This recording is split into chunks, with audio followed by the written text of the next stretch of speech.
Yeah. You ready? Hey. Let's go. Back.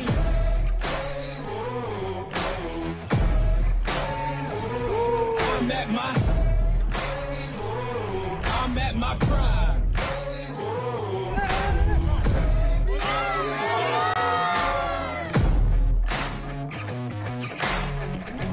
I don't need your endorsement. I don't need reinforcement. Giving you your last warning, 'cause I'm at my prime. Yeah. I'm at my prime. Whoa.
Hello and welcome. It's the 4th of July, so we are sending out our best wishes to all US citizens. Happy Independence Day. But naturally, it's also week 8 of the European Football Alliance, and it's rematch time. Those two teams we are about to watch, they met each other in week 1, and we're in the beautiful Tivoli Stadium in Austria, in Tirol, right in front of the Austrian Alps, calling this game between the Raiders Tirol and the Munich Ravens. My name is Jörg Opu Oporik, and with me is our color commentator and expert for European American football, Mr. Andrew Weidinger. Hello, Andrew. How are you doing?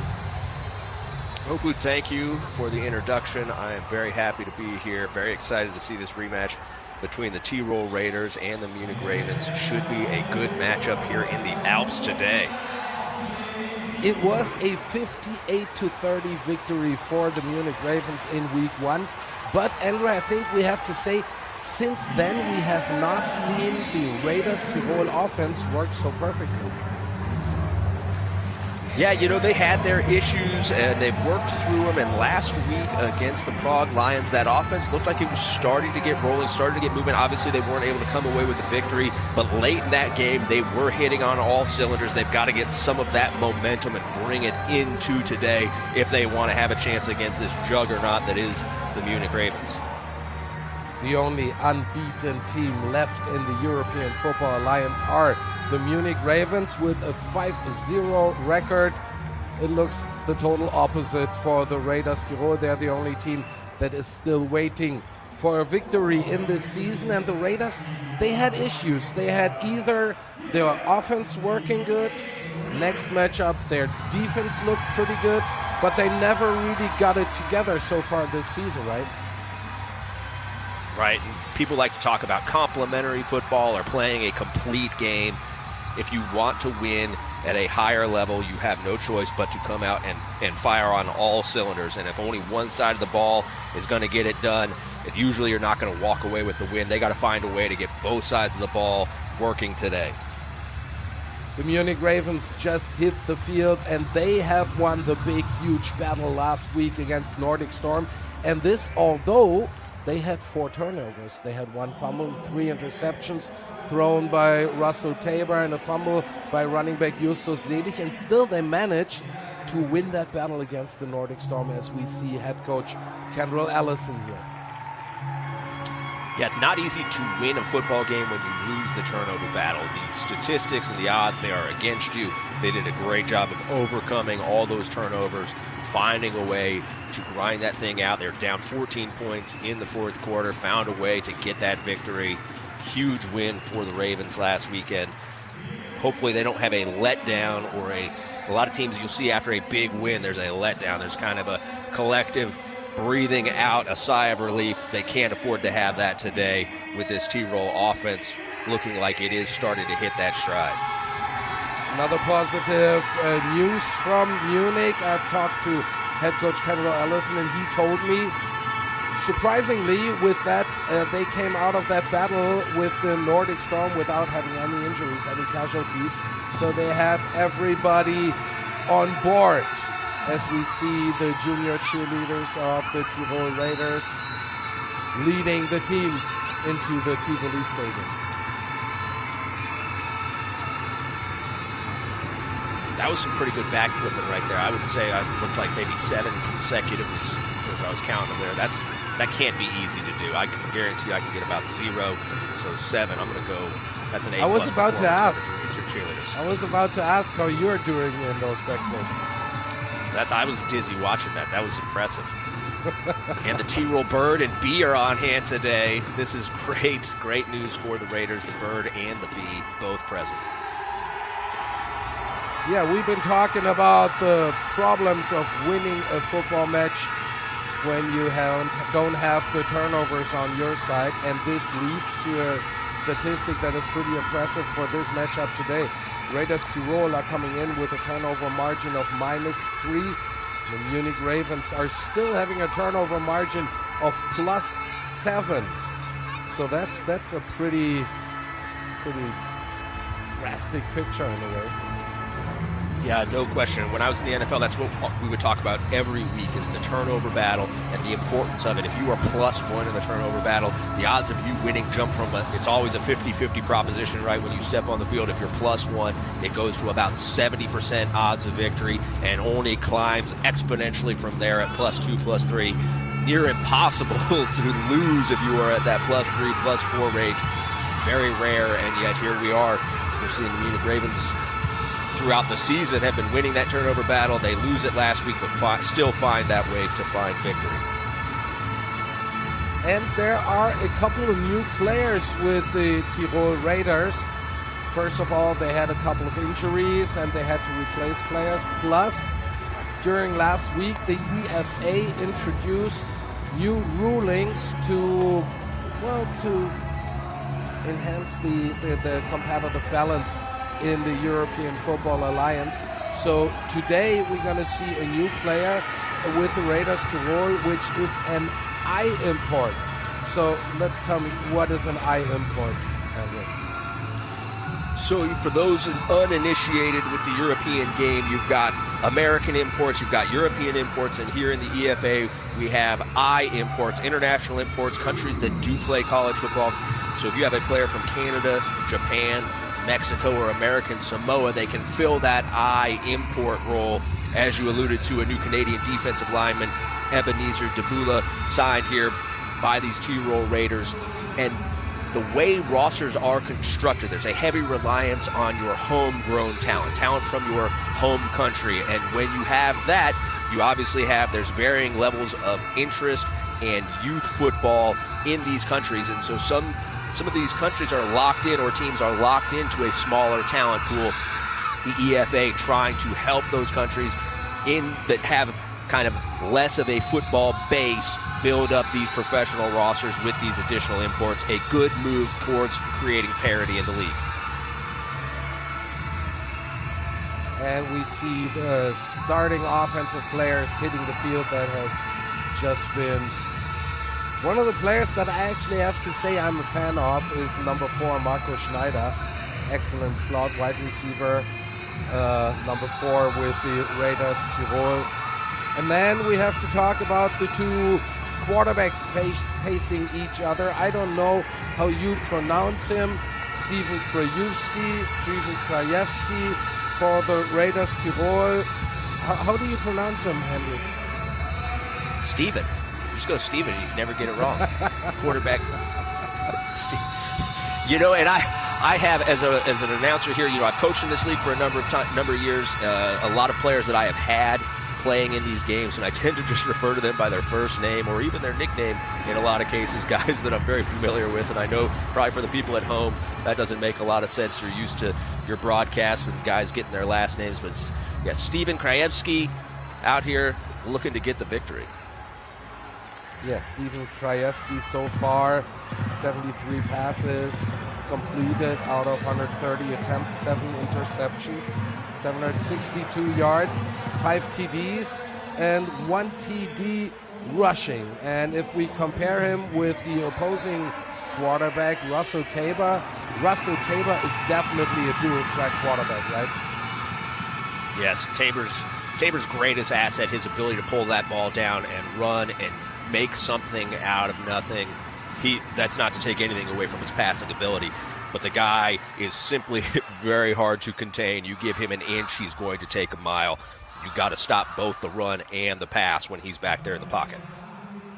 And one has, as a spectator, the feeling Russell Tabor is, you cannot destroy him. He takes every hit. He sometimes even delivers hits to the defensive players. But we're close to having the national anthems, German national anthem and the Austrian national anthem.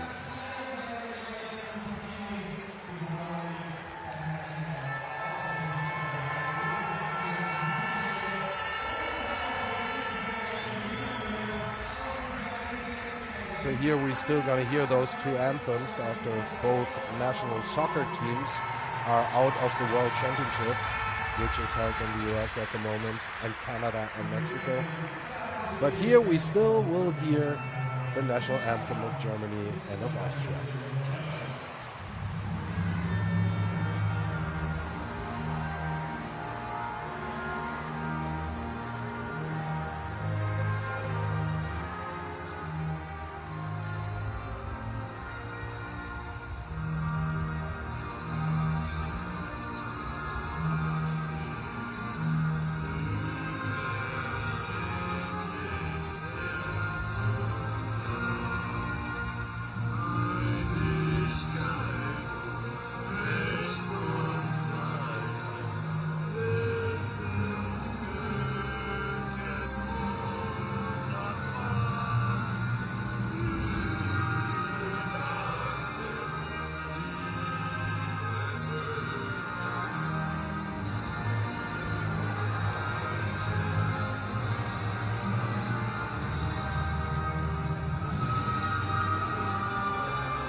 the two national anthems, and again we noticed and we witnessed that American football players are no musical artists.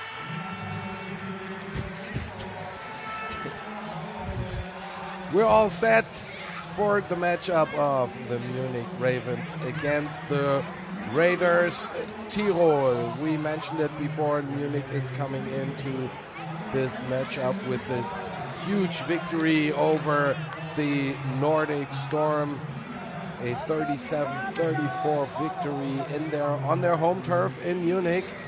So they are the only team left in the EFA that has not lost a game yet. And there are a lot of people that say that might keep on going until the end of the season because Munich is really impressive so far. Yeah, Munich did a good job last year. And then, obviously, with the fall of the ELF, a lot of roster pieces they were able to add in the offseason to even strengthen that core that was a good core to begin with. Going to be very hard for anybody to knock off this roster, this team. The Nordic Storm we saw, obviously, they were in the driver's seat late in that game, had a chance to do it. Be very interesting to see how the rest of the season plays out for these Munich Ravens. One big, huge strength of the Munich Ravens is, without a question, their wide receiver room. That is really impressive what Russell Tabor can make use of. You have Luis Gaia, MVP of the last ELF final. Then we have Marvin Ruch, an excellent slot wide receiver. We have Philip Okonkwo, a good tight end. And we have Malik, the freak, Stanley as they call him. And here we have Shuran Fatah, head coach of the Raiders Tirol, in his first season as a head coach for a pan-European league. Had 2 attempts before, that didn't work out, and now he is back to the roots, so to say, where he started his coaching career, really successful coaching career with the Raiders Tirol.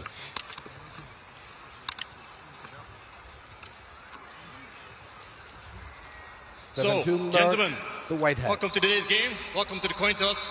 With me is Mrs. Christine Hofer, Director of Marketing for Raiffeisenbank. She will flip the coin. This is the coin we will use for the coin toss. This side is heads, this side is tails. Heads, tails. You are the visiting team, you might call. Tails. Tails the scores. You please? Just flip it up. Perfect. It is tails. You win the coin toss. What do you want? You want to receive the ball. Which way do you want to kick? This way, then please. Turn around. So the Munich Ravens won the coin toss, and Munich will not receive as any kickoff. other team. They have decided they want the ball right away in the hands of Russell Tabor. I think, Andrew, you've always been a coach that always deferred to the second half, right? Oh, no chance. No, I am very much a take the football. As an offensive coach, way more fun to take that football to start the game. Otherwise, you're sitting there watching your defense. And with these new kickoff rules, you know you're going to start with fairly bad field position. I personally believe taking the ball is the only way to go. I know there's, as you alluded to there, not a lot of people agree with that. Everybody likes to defer. It just seems like a boring way to play football to me. Well, as we see the lineup of the Munich Ravens, the Raiders Tirol will really be highly concentrated on this opening kickoff, because if we're looking back in week 1, Mr. Bijan Harris went coast to coast right away on the kickoff return that opened this game in Munich between the Ravens and the Raiders. So they will try, well, probably to avoid Bijan Harris as a returner of that opening kickoff. Yeah, he's obviously an electric athlete. They cannot afford to have some sort of explosive kick return here to start this game like they did in their last matchup. Some teams don't know if they've been trying to kick away from Harris or if they are just getting bad kicks. Obviously, that's something that does happen with the popularity for our American audience, with the popularity of soccer in Europe. You tend not to get the best kickers. They're all actually playing soccer. And so in our league, the kicking can suffer just a little bit. Got to keep that thing in the field of play. Go ahead, get it into the end zone. Don't give them the opportunity to return. The last thing you want that touchback to the 40 if you kick it out of bounds. And it's a huge difference whether you kick a soccer ball or a football.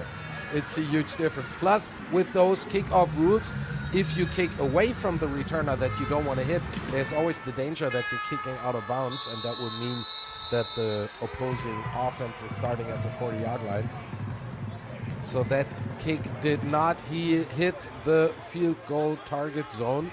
Failure to reach the landing zone, kicking team. The ball is placed at the 40-yard line, first down. So at the 40-yard line, the opening drive of the Munich Ravens will take place. Good news for the beginning for the Raiders Tirol. There was no kickoff return by Bijan Harris. And you can see the election of going on offense first. There's a good chance you're starting 30 to 40-yard line here on the 40. When the Raiders offense goes onto the field, even if they get a 3 and out, they're going to have a disadvantage in terms of field position. Maybe teams will start seeing it my way. Who knows?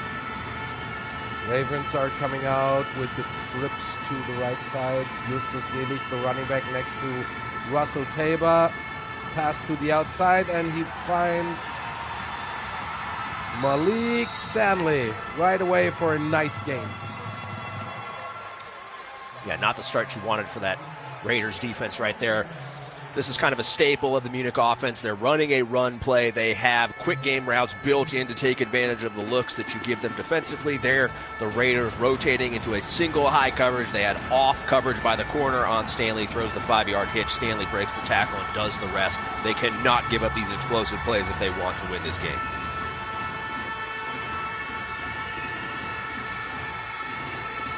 Fresh set of downs for the Ravens.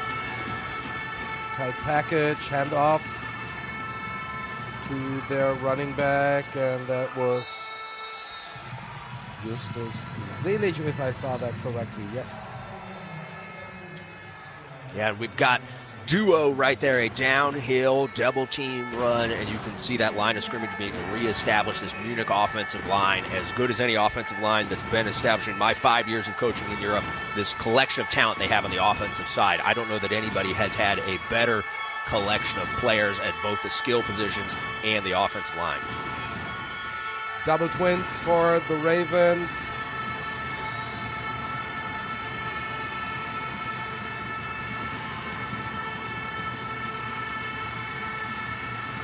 From the shotgun, Russell Tabor, handoff up the middle. Again, Justus Selig, the ball carrier, the little power package. Not even, about 5'6" tall, but slightly above 100 kilos. And an absolute explosive running back. Explosive, multi-talented player. I had the good fortune of coaching Eustace last year when he was the offensive rookie of the year in this league. But yes, he's just a tiny little guy.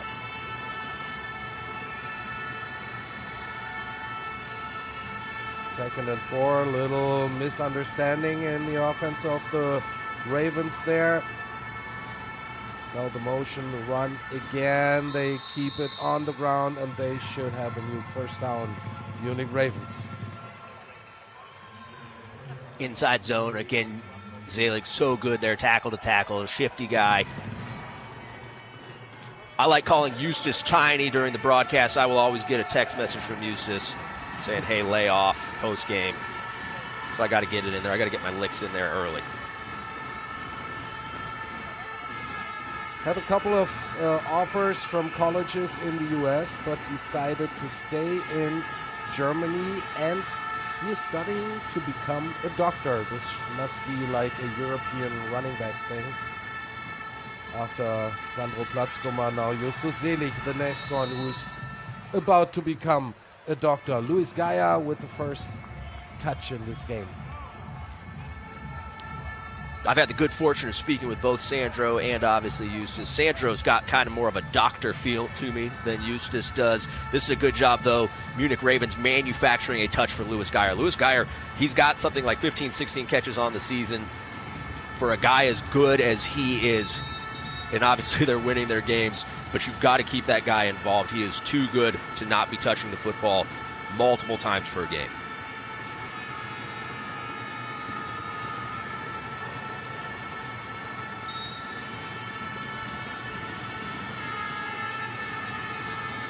Russell Tabor shifts over. Pass into the end zone, looking for Malik Stanley, but overthrew that one. When we talk about this offensive line for the Ravens right there, they're in double jumbo, meaning both tight end spots they're being played by offensive linemen. They've got 7 linemen they're comfortable with putting on the field at one time. Very few teams in the European League with 5 linemen they're comfortable having on the field. Here the Ravens, you can see, with at least 7.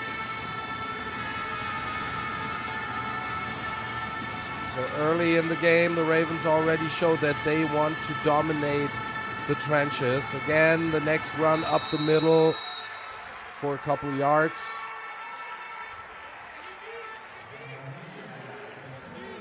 This is a good stop. They've got them down here in this tight red zone. Got a chance to keep them out of the end zone. This is where Munich loves to come with the quarterback sneak. They'll sneak from as far as 2 yards out because they do get great push there on the interior here. It looks like ball kind of on the 1.5. I would not be surprised if we see the Ravens go back to that sneak. Let's see what they've got up their sleeves here for this 4th and goal situation. The linebacking core of the Raiders Tirol is actually pretty good with Tim Unger, Precious Okwuvo, Jay Jackson. Again, the Ravens are trying to run it into the end zone, but the Raiders defense is there. Huge stop for that Tirol defense. Obviously, the Ravens typically have Justin Rodney as their starter. Eustace filling in for Rodney as the starter here. Rodney kind of a bigger, more powerful running back. They obviously miss him in these goal-to-go situations. Great stop, though, by the Raiders on this opening drive, finding a way to bow up, bending, but not ultimately breaking. Yeah, one little plus sign behind the Raiders Tirol defensive performance for today. Opening drive, they managed to stop the Munich Ravens, but on the other hand, they don't really have a perfect field position right now. Steven Krajewski is standing in his own end zone. Tight package for the Raiders. Running back slipping, but I think he got back to the line of scrimmage.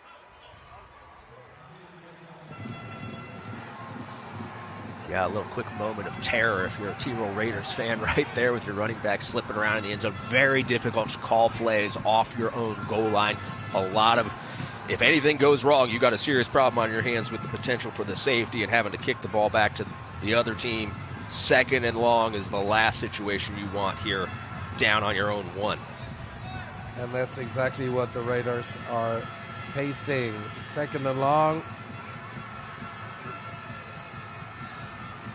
Pitch out to the running back, Lucas Hasselwanta, and he has a gain of about 4 yards. Lucas Hasselwanta very shifty, very quick. Yep. So you tend to see a lot of those interior runs. If somebody hits a gap when you run outside, like that toss crack right there, somebody hits a gap and gets that thing stopped in the backfield, obviously that being the risk of running some of those plays that hit on the perimeter when you're buried so deep in your own field or in your own territory like this. Passing situation here, got to be very careful, no holding in the end zone. So it's definitely not 3rd and goal. I would say it's 3rd and about 6. Pass to the outside, trying to find number 85, Markus Schaber, but incomplete. Yeah, so they had the outcut there by the tight end, matched up on the corner there, Nitzel Nader. Probably not the matchup they were hoping for, but they're working it across the board. That outcut to the tight end, they got drive concept coming into the quarterback's vision from the other side, a shallow cross and an in-cut.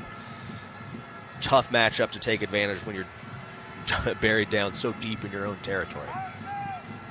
Now they're trying to punt from their own end zone. At least the punt got out. Well, little problems in picking up the ball with Bijan Harris. But now he shows his speed and how dangerous he is. Good return. Yeah, Munich had this same situation last week a couple times. They had the Nordic Storm backed up, punting from deep in their own territory. They set up the return as a coverage unit. You can't let him get to the field right there. That was a good punt into that right side of the field. The first man down has to make sure that Harris cannot get to he can't get across his face. He can't use the whole field to generate that return. Got to keep him pinned on the side that your punter has kicked it to.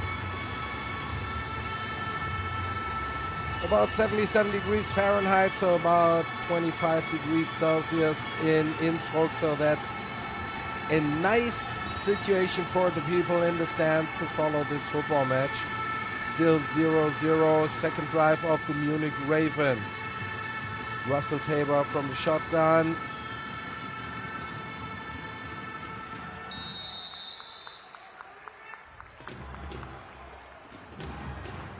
Again, a run play. Andrew, how did you do that? The first drive is scripted and then you see what develops, or how did you handle that as an offensive coach?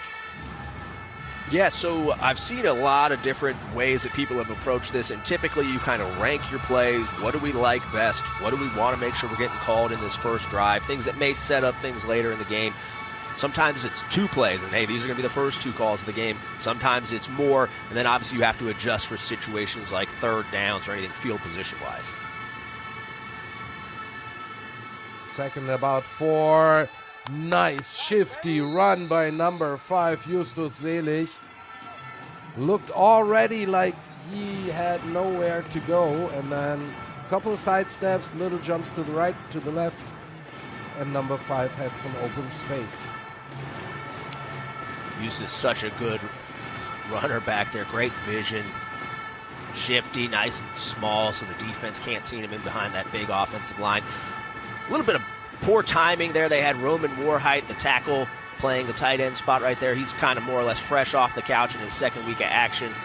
Didn't time up their reverse action between him and the receiver coming back around. I'm sure they'll get that right moving forward. First and 10 for the Ravens. Russell Tabor with the pass, and he finds his number 1, Sixten Dragan. Sixten played for us in Madrid last year. Great young man, very talented player. He's done an outstanding job for the Ravens going back to Munich this season. Nice job on the glance route right there. Kind of a deeper hitting slant. Again, the this or that. They had a run play called and hit the pass, given the defense's alignment. New set of downs, first and goal for the Munich Ravens. Pass in the direction of Malik Stanley again. And again, that did not work out, like at the end of the first drive of the Munich Ravens. Yeah, the tough part with the fade route in the low red zone, it's one-on-one. Yes, you do have to have a good throw. It's got to be in a position where the receiver can make a play on it. I think sometimes you think, hey, that's a great matchup, but it's very hard to consistently win. And when you have a guy who can do it, it looks like the easiest thing in the world. When you struggle to hit on that, all of a sudden you find yourselves in second and goal, third and goal plays where you could have gotten 4 or 5 yards. You end up walking away with nothing. And the end around with Luis Gaia, but very well covered by the Raiders defense. Yeah, they tried to bring the running back out ahead of this reverse here to Geyer. Really good job. Raiders defense there. Number 9, the safety, Trey Rucker, coming out in the middle of the field, making this play, limiting it to a 1 or 2 yard gain. That's nice defense. Trey Rucker, number 9, one of the new acquisitions of the Raiders Tirol, played for Wake Forest and Oklahoma State. And we have third and goal for the Munich Ravens. Tabor to pass, has a lot of time, and he finds Justus Selig. Touchdown, Munich Ravens. Yeah, I think this one's coming back. We got probably an illegal shift on the offense there. Not everybody set before the Marvin Rush went in motion right there. I think we're going to get a 5-yard penalty and have to replay the down. Legal shift, offense. Number 31 was not set. 5-yard penalty, 3rd down. So we're not only having a color commentator in Andrew Weidinger, we also have an additional white hat in today's commentary. Andrew Weidinger, thank you very much. Saw that right away that there is this penalty coming up. So still 2 goose eggs on the scoreboard. The best part of commentating and officiating is the double paycheck. So just if anybody's thinking about getting into this racket, I recommend doing both.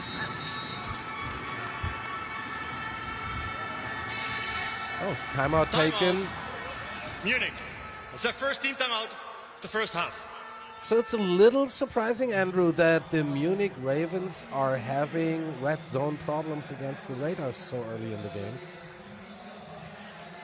Yeah, a big part of what they do is going for it on 4th down, and sometimes they need the 4 downs, and a lot of offenses need the 4 downs. You see a lot of teams settling for field goals. I agree with their approach here. Kicking field goals is lame. Let's go for touchdowns. And this Munich offense last week, multiple big 4th down conversions in that 4th quarter against the Nordic Storm. If you're not going to get those 4th down conversions, though, you're going to find yourself with no points. Instead of getting 3, you walk away with 0. 3rd and 10 here. I understand the timeout. This is a very difficult situation. There aren't a lot of good play calls on your play sheet. 10 yards away from the end zone, and you have to have it. The good news is a team like Munich willing to go for it on 4th down, that helps open up that call sheet a little bit. Trips to the left of the offense. With loose guy on the middle, wide receiver pass. There is Justus Selig again, and now Justus Selig, if you don't have anything to say against it, I would say touchdown, Munich Ravens. Yeah, I think I'm going to let this one stand. Looks like a version of what they call a mesh traffic. I don't know for sure right here. We'll see on replay. But they get the man coverage, and so they run all the receivers across the field, sneak the running back across, get a little pick on the linebacker. We'll have to wait for the replay to see for sure. But a good job, Russell Tabor, finding his running back, be it designed for the back or a check down play right there. And Eustace does the rest. A little tiny scamper for tiny Eustace there to get the touchdown. Daniel Schweiger, the place kicker for the Munich Ravens. And this is no good. I actually saw that between the goalposts, but the officiating crew says it's no good. So it's a 6-0 lead for the Munich Ravens.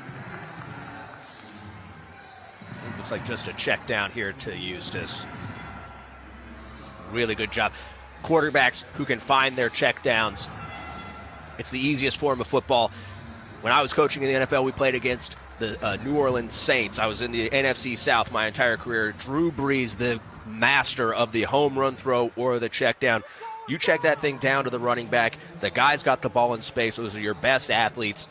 They're going to make something positive happen. Don't feel like you have to force the ball down the field as a quarterback. Find that running back. Let him do the dirty work. Exactly what Russell Tabor and Eustace Selig did right there. Especially if you have a running back that has such sure hands as Justus Selig has. Kickoff is down the field, returned by the Raiders.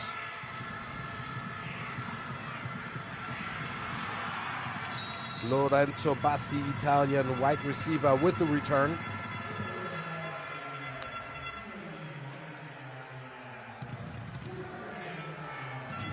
The Raiders Tirol have a homegrown territory, which is always defined for each team, and they are also allowed to sign Italian players as homegrown players for the Raiders Tirol. So for everybody who might have been a little bit astonished that there is an Italian wide receiver on the Austrian team of the Raiders Tirol. 1st and 10 for Steven Krajewski and the offense of the Raiders.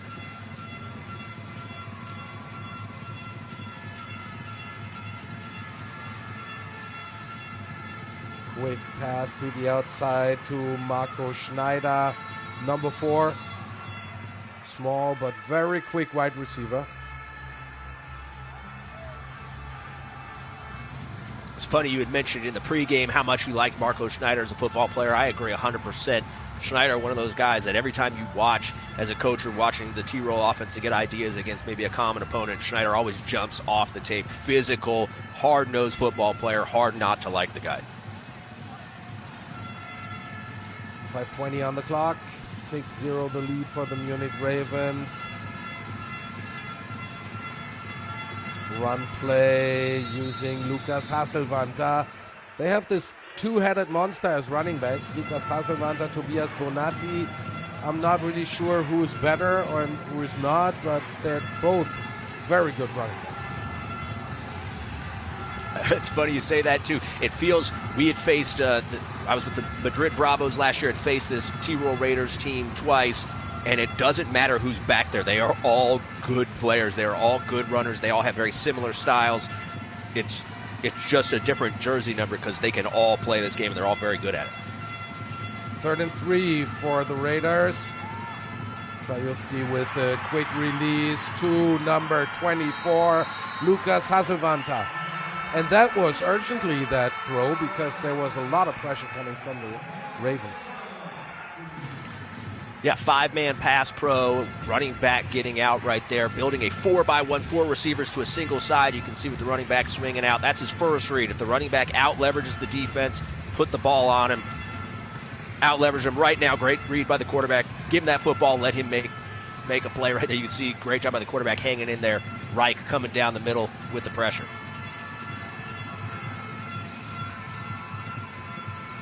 Next pass play to the outside to number 10, which is Felix Kanter, who has just been brought up from the Austrian League team of the Raiders Tirol, from the AFL team. He had just been, in a way, promoted to the EFA team. Got a number of players coming up this week. Sometimes a little hard to integrate these guys. Looks like they've done a good job of figuring out how they can manufacture touches for these guys. 2nd and 8 for the Raiders.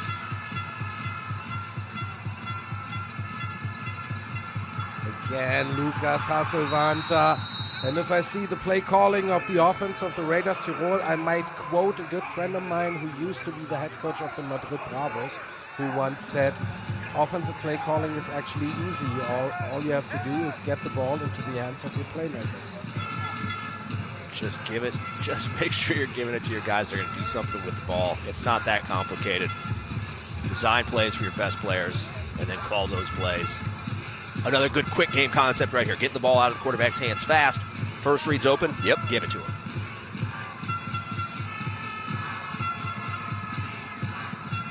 First and 10 at the 30-yard line of the Munich Ravens. But everybody is hustling for the ball carrier here from the Munich Ravens defense, so no gain. A little bit tough to say right there. We have the camera kind of going in and out. The potentially a trap play or some sort of counter play right there to the weak side. Shift by that Munich offense or defensive line from the 4 down to the 3-4 look may have confused them up front. We got unblocked guys at the point of attack, not the recipe for success. Pass from Krajewski. Again, to number 4, Marco Schneider, who already has 11 receptions for 112 yards and a TD in this season. Right back to quick game. They've got the quick outs and the stick routes on the inside stick route, just a little 5-yard stop route. He gets man coverage. He can stay on the move. Good job by Schneider, feeling the coverage, setting up shop. Quarterback sees it the same way, drills it in there, an easy 5 yards.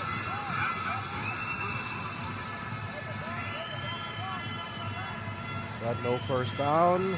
3rd and 4.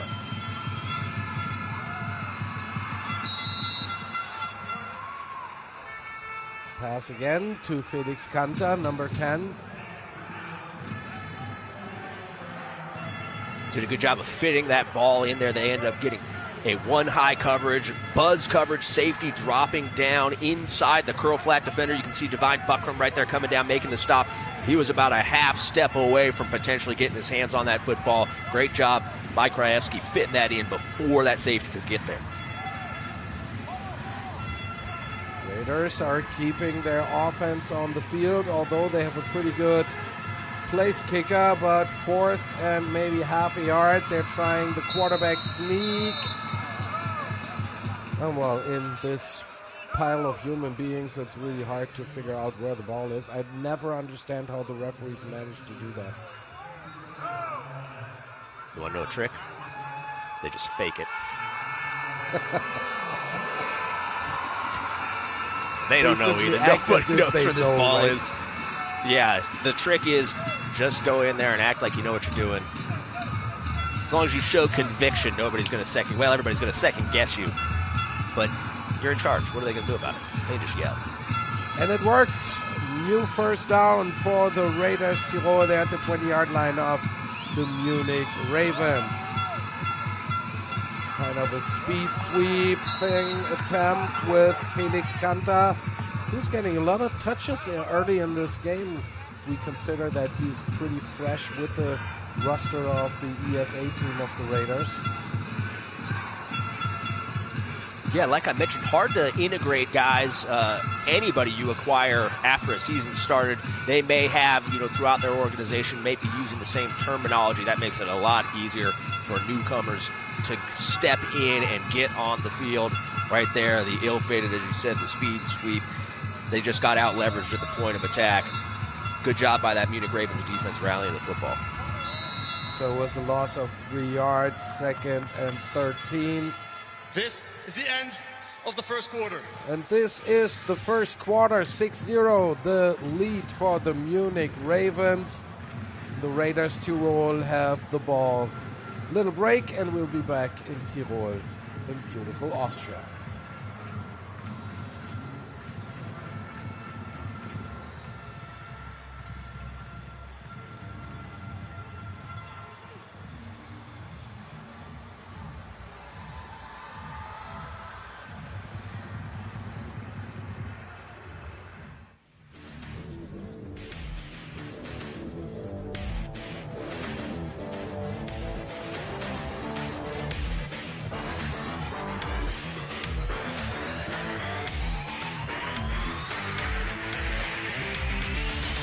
It is caught on the far sideline, close to the end zone. Is it a touchdown for Platzgummer? It is. Tirol answers back. Straight ahead, across the 40, at the 30, 20, 15, 10. Bumped out of bounds at the 5 by Hike. He's able to track him down and save the touchdown.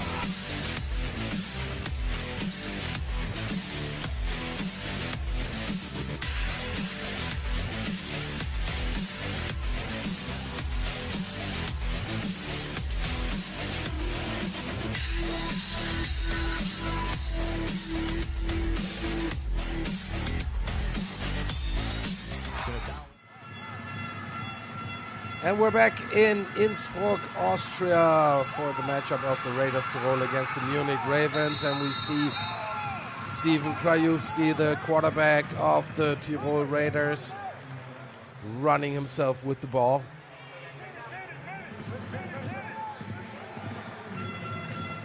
Yeah, the refs weren't happy that I was calling them out on just blindly spotting the ball. They came back to action before we were able to get out of commercial break. I don't blame them. They probably got places to be tonight. Sets up this 3rd and 5 for the Raiders. Big conversion right here on the doorstep, potentially equalizing or taking the lead in this game. 3rd and 5 at the 15 of the Munich Ravens.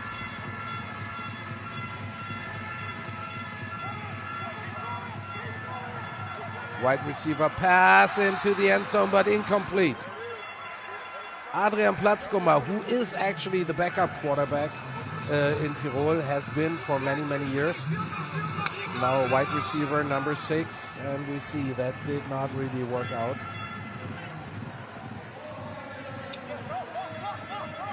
Okay. Adrian Platzgummer, without question, the better looking of the two Platzgummer brothers.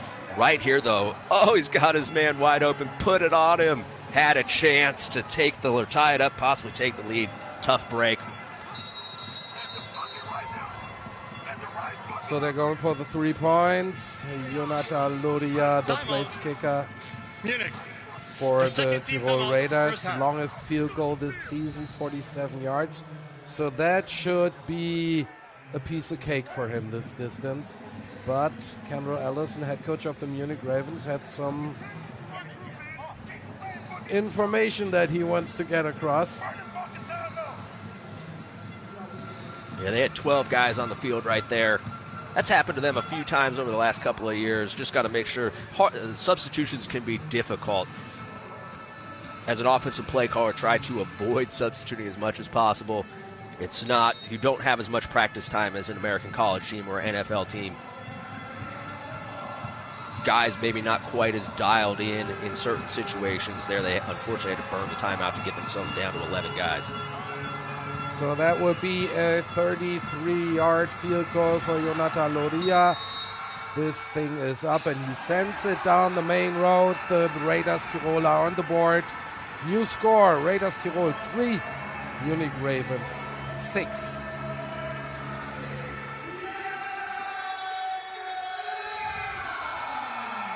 Laria's been a great kicker in this league for a long time. A lot of teams do not have that luxury, do not have a place kicker. They say, hey, he's going to go out and he's going to drill this field goal. Really good job here putting that thing between the uprights from distance. Loria continues to impress. Still a thing that a lot of Americans don't understand, that a soccer country like Germany, or Austria is not much of a difference, has problems finding really good kickers.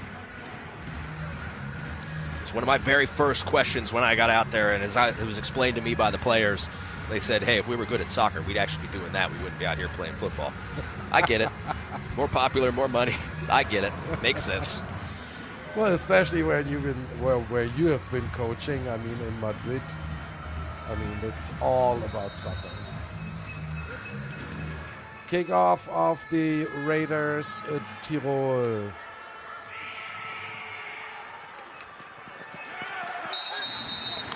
Kickoff return is run by Bijan Harris, but good kickoff coverage. Yeah, Barrett Pout's getting in on the play down there. Maintained outside leverage on Harris right here. He tries to bounce outside. Pout showing up. The safety showing up. Really good job on that coverage unit, getting an explosive athlete like Harris on the ground.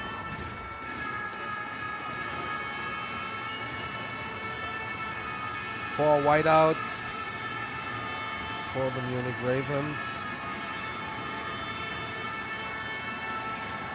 Russell Tabor with pass over the middle, finding Malik Stanley.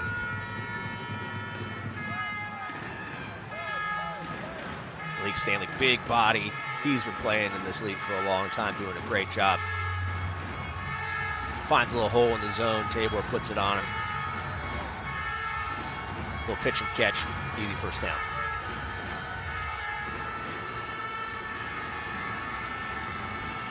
Same formation, still from the shotgun, Russell Tabor.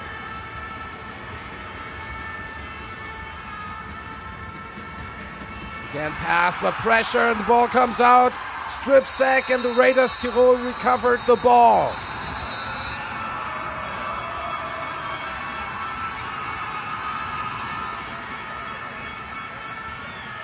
But we have some yellow tissue on the field.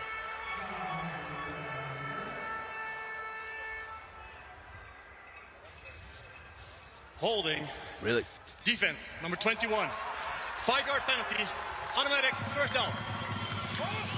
Lucky Munich Ravens. Yeah, I would agree with the statement there. That was the corner and receiver down at the bottom of our screen. Tabor's eyes at the top of the screen, looking to his right the entire down. Great job by Unger.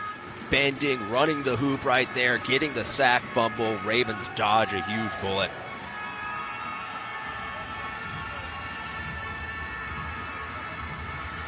So it's still first down for the Ravens and Russell Tabor.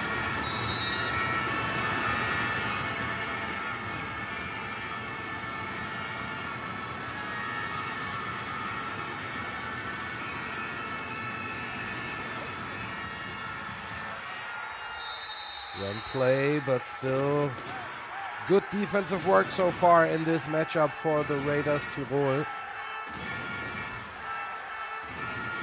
Again, Justus Selig, the carrier. Yeah, the Raiders really geared up to stop the run right there. Everybody and their brother at the line of scrimmage, single high look. Everybody down nice and low. Puts them in those one-on-one situations on the perimeter. We've seen Munich take advantage of those opportunities, but a great job against the run right there.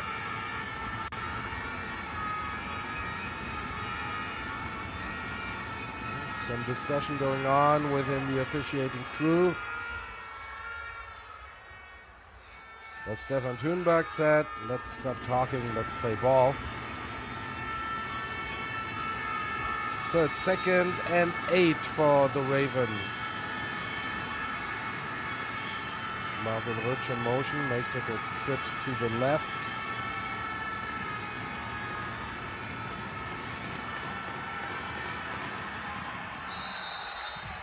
But obviously Russell Tabor does not find any open wide receivers. Good job for the defense of the Raiders Tirol.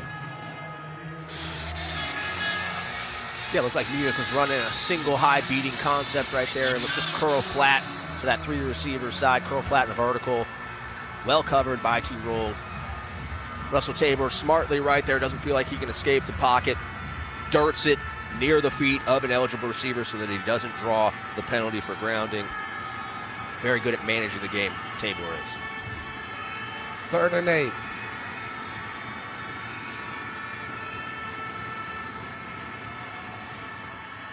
Tabor goes deep for Luis Gaia, and Luis Gaia, one of the surest hands in Europe with the catch. Yeah, we talked about this a little bit earlier when they ran that reverse to Geyer. Geyer is too good to not have involved in your game plan. Here they're running the deep out route with the big post by Geyer. 2 guys, you can see the drive route coming from the right side, the shallow cross and the deep in. You get that one-on-one, you've got a guy like Luis Geyer, you put it in the air. He is too good, tracks the ball too well. They have to get him involved. They have to keep him happy. Well, next play already happened, but not much of a gain for the Munich Ravens. Ball carrier was Benedikt Kohler. I think I might have been talking too much right there. I just got to tell you, they hit a big post. Let you move on. We can actually call the game, so just listen to me ramble.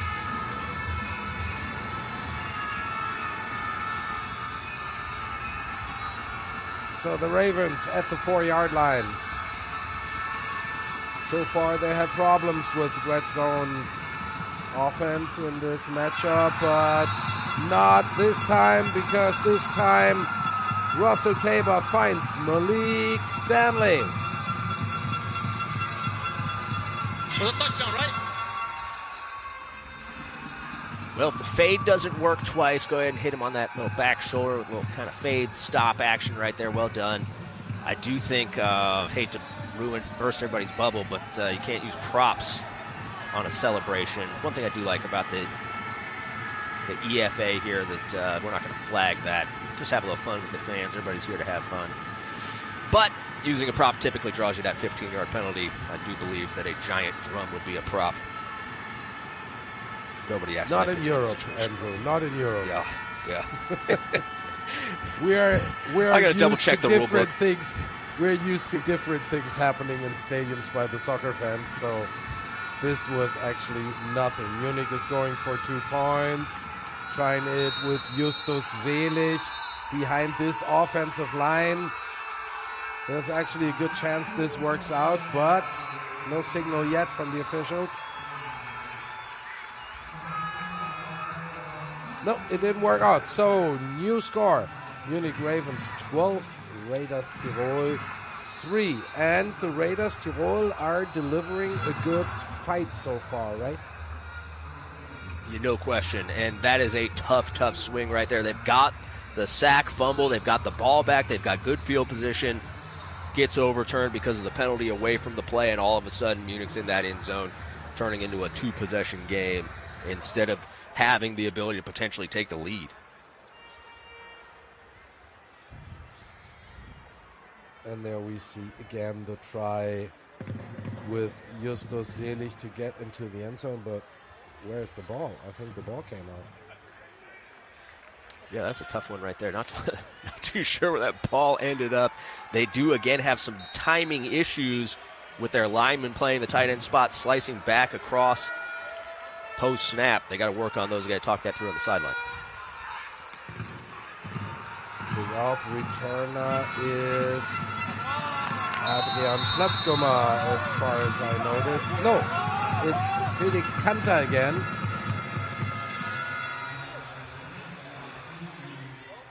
Who must have really impressed the coaches of the EFA team when he came up from the AFL team, from the Austrian National League. Because he had a couple touches already in this ball game. Yeah, he's at 3 or 4 touches. I would have to say it's something very rare that you see somebody bump up a level and immediately have an impact and get the sort of touches that we're seeing right now. 1st and 10 for the Raiders.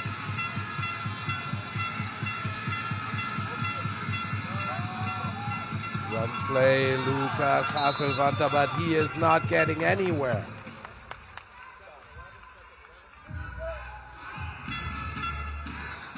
Again, a little tough to say. Is that shift of the Munich Ravens defensive line pre-snap causing issues with the communication for the Tirol Raiders, or are they just getting physically beaten up front? The combination of the two obviously not working out well for them in the run game right now. 2nd and 11.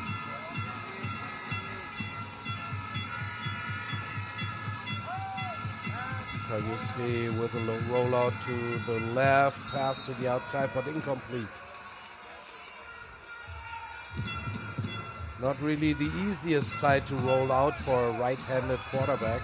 If you're rolling out to the right, it's much easier, but to the left, he has to turn his whole upper body. That's kind of complicated. Yeah, you know, that's one of those things. It's a pet peeve of mine. Right-handed quarterbacks booting left, sprinting left. I try to always avoid it. All those right-handed quarterbacks, they're going to tell you, oh, no issue, no problem, I got it, no problem. And then they actually do it. And you're like, you know, it looks a little bit better when you go to your right. Tirol comes out empty. 5 wideouts. Pressure on Krajewski, but he delivers the ball. And he finds Lucas Hasselwanter. Nice job hanging in the pocket. It's collapsing all around him.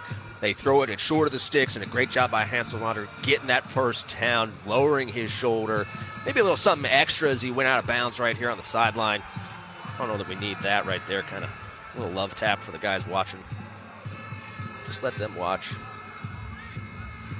Great job. Steven Krajewski, he got a little taste of the Munich defense on that play, because he waited till the last split second to release that ball and then got hit pretty intensely, that's what I would say. Incomplete, trying to find number 85, Markus Schabal. Yeah, they had the tight end on the deep cross off a play action right there, sailed that ball. That had a chance. That could have been a good positive play right there. That ball obviously too high for his receiver. Got to bring that thing down. Deep cross off play action. You're not going to find a better play in your playbook than that.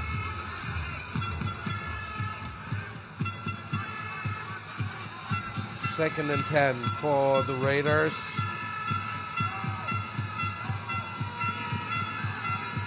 Tight formation with 3 wideouts there. But nowhere to go.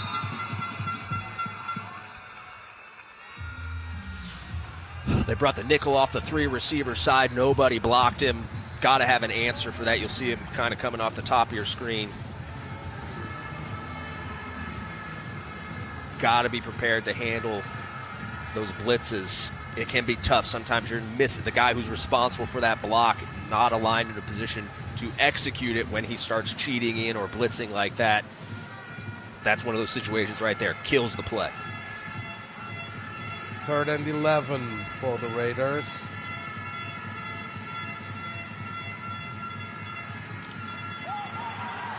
And the ball comes out, is recovered by the Munich Ravens.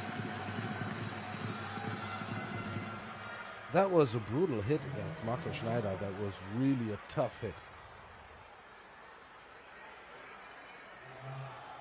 Yeah, for a tough guy like Schneider to stay down, he's definitely... I know we all been watching the World Cup, and a lot of guys staying down on the ground and immediately popping up. Schneider, not that type of player. He would not stay down if he wasn't a little bit injured. Let's hope he's okay.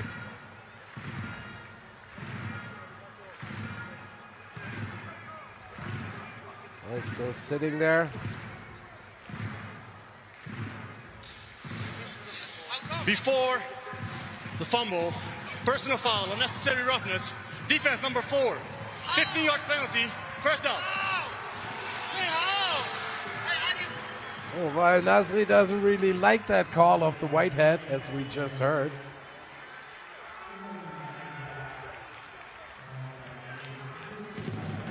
But my problem is actually on that call of the officiating crew. Who in the world is number 4 for the Munich Ravens? Alex Reich, the linebacker. I don't know. Was it a helmet-to-helmet shot right there? I don't know for sure. I have to assume that's how he's getting called for the UNR.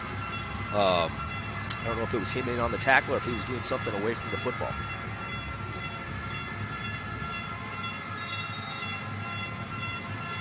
So, a free settle downs given to the Raiders Tirol.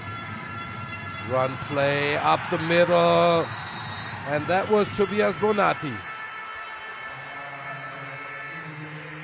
Great cut by Bonatti right there. They're trying to get to the perimeter. It ends up hitting inside, puts that right foot in the ground, gets downhill.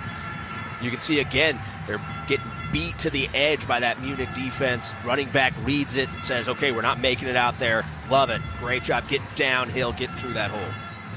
Nice run.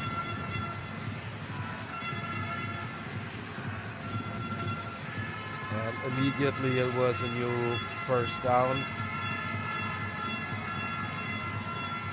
Pass to the outside.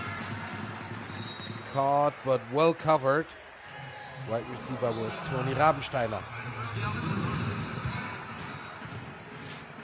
This will look just like we've seen from that Ravens offense that we saw on that first drive of the game. They've got the run play called. They get the look to throw the ball. In my book, not necessarily an RPO, a run-pass option. It is a run play with the ability to take advantage of a defensive look with a throw. I'll get into that more later as we go. Trips to the right, Krzyzewski with the pass over the middle, and that is complete. Again, Toni Rabensteiner might not sound Italian, but he is Italian.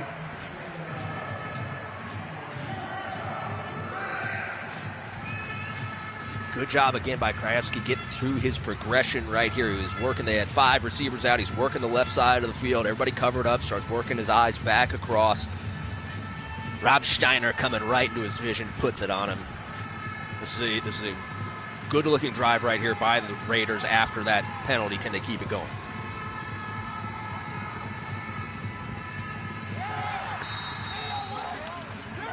Krzyzewski trying to find Tobias Bonatti, but he couldn't hold on. Oh no, it was Tim Tonko. I'm sorry. And again, it's easy to confuse these guys. They are all very similar players. They are all very good players. They've got this great stable of running backs. Tonko just one of 3 who shoot. They're all the same guy. We can come up with just a nickname. Running back, Raiders running back. Yeah. And all 3 of them are 5'11". So their physique is completely the same. So it's really hard to find the right player. And there we have Bijan Harris with the interception, the first one in this matchup.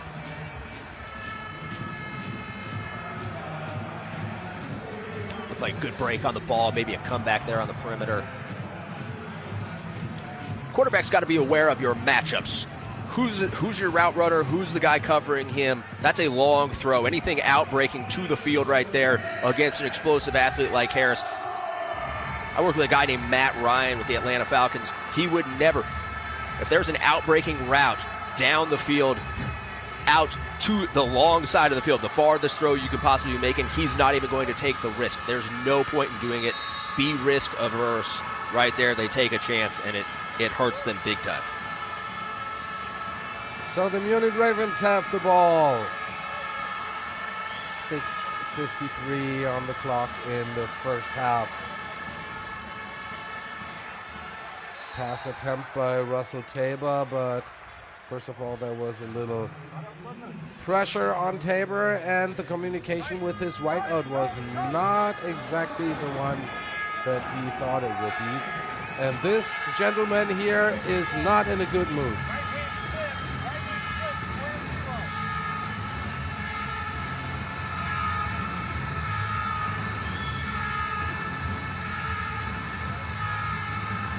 Second and 10 for the Ravens offense.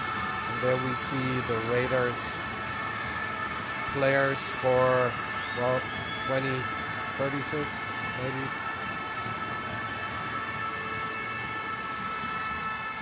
Play action fake pass to Sixten Dragan. But I don't think he was able to secure this one.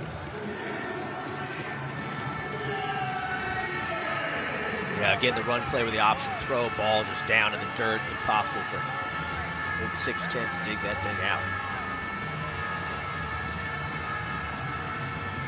We got a quick second to expand on that run-pass option. The true run-pass option, kind of a post-snap read of a reaction of the defense. This more of a taking advantage of a look from a defense, why I'm calling it more of a this or that rather than a true run-pass option type play. Third and 10. Russell Tabor with the deep pass. Trying to hit Malik Stanley, but overthrown. But we have a flag.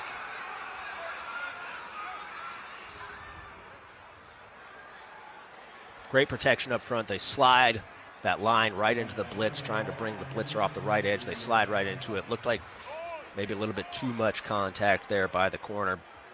Baron Pouts potentially going to get called for a hold here, is my guess.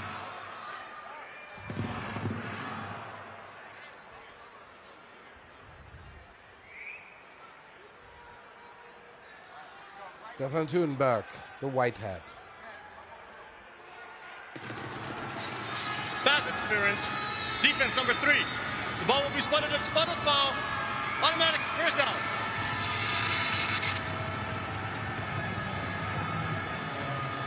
Number 3 is actually Jan Meyerhofer, the strong safety.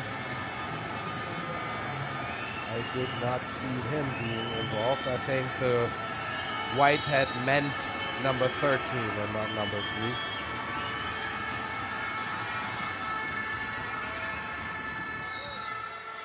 Next run play, Munich Ravens with Justus Selig.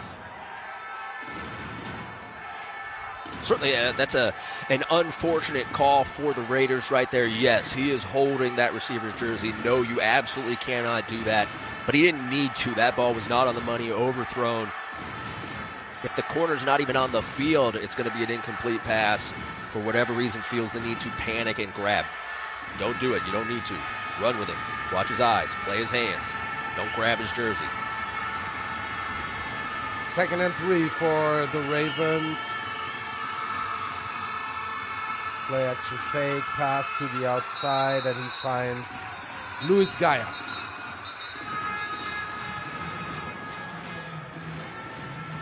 Geyer asking for the personal foul face mask. He's 100% right. They got his face mask right there. You can see they're manufacturing those touches to Geyer. Geyer, I know I've been harping on it, has not been involved enough. And it's hard to say that for a team that's undefeated, that a guy hasn't been involved enough.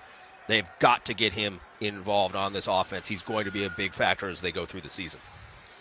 Face mask. Defense. 15 yards penalty. We headed to the end of the run. Automatic first down. And we do notice that being a referee on a football field is quite exhausting. You gotta do some running there. There again, Steven the Tudenberg, foul. yeah, he's got to hit the Stairmaster. breathing heavy. 1st and 10 for the Munich Ravens. Trips to the near side.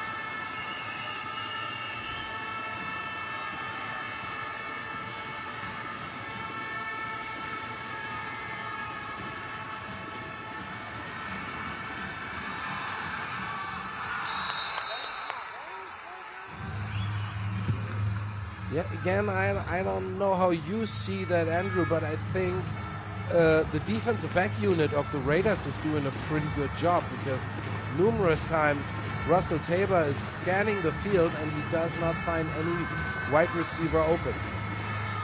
Yeah, you've seen in their true progressions or true pass concepts here, things that aren't coming off of their run game, that they're having a hard time finding open guys down the field. There, Tabor again wisely checks it down to his running back. Unfortunately, they're unable to come up with a catch.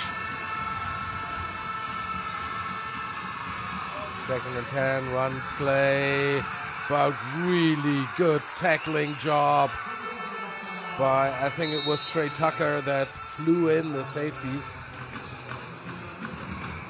Yeah, Eustace, not an easy tackle. Rucker comes flying out of the sky right here. Diagnoses, we got that weak side outside zone play.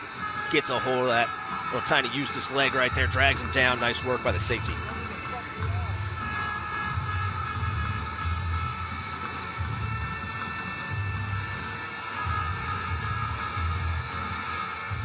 Bird and the Bee look like they're asking for beer money from the guys in the stands right there. I don't blame them. If they can't find a stop right here, they're going to have to start drinking a little bit heavier. It's something that you only see in Europe when the Bird and the Bee is having a beer. Deep pass by Russell Tabor, but incomplete, trying to find Marvin Rutsch. Or as they call him, Marvelous Marvin. Marvelous Marvin. Got beautiful eyes. Not weird for me to say that. I've seen him in person. Beautiful eyes. Good play here. The newly acquired American corner, Angelo Gross, making the play. Gross arriving this week, having to, again, another guy who's got to integrate himself into a new system and has to do it in 3 or 4 days. Nice play there. Former Michigan State Spartan, Angelo Gross. Pass over the middle into the end zone. And he finds his wide receiver, Konstantin Stricker. Touchdown, Munich Ravens.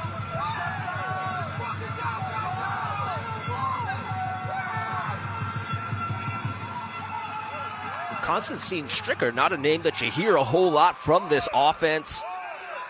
Great job on that seam route in the middle, bending, creating an angle. Tabor trusts him, throws that thing on a line. Excellent throw, excellent catch, nicely run route. Well done for the touchdown by the Munich Ravens right there. And it's actually, if I trust my materials that I prepared for this matchup, it was the first catch of the season for Konstantin Stricker. He had one rush before for 13 yards, but that is supposed to be the first catch. First catch being a touchdown right away. Not too bad for a Saturday afternoon. No question. If he's going to catch touchdowns every time he gets a catch, I'll probably throw it to him more. That's 100%. It's a good percentage. You can see here, as we've talked about kicking woes, issues in the kicking game right there, drills it right off the back of his guard. Again, our best kickers in the European League, taking that extra cash and playing soccer instead. What a great catch. Yep, that was not so easy because Russell Tabor really put some zip on that thing.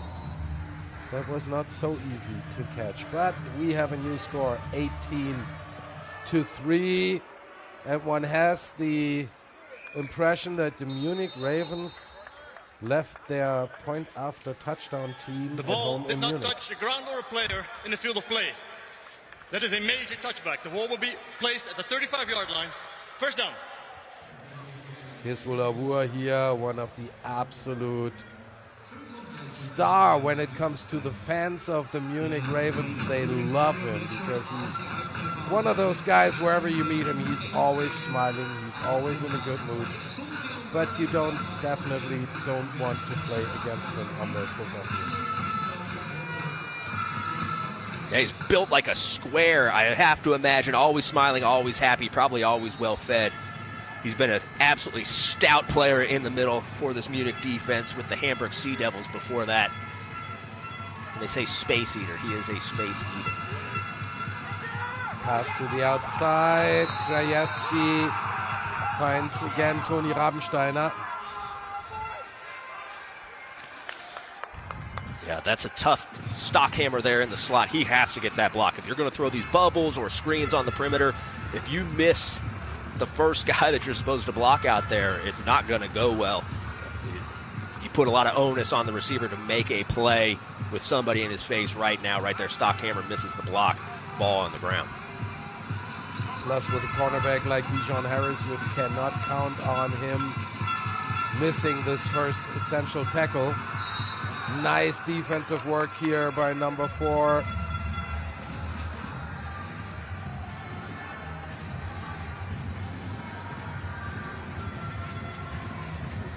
That's Alex Reich. We've seen Reich the last couple of weeks been all over the field for this Munich defense. Tall, rangy linebacker. He's a good football player. Great job tracking that running back. We've seen them hit the back quickly out of the backfield a few times in this game. Tracks him down. Make sure that they aren't able to get the completed pass. Well done.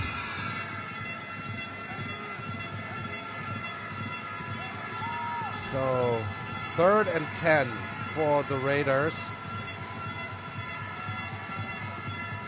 Pressure. That was a pretty mean blindside hit against Steven Krajewski. The ruling on the field is an incomplete pass.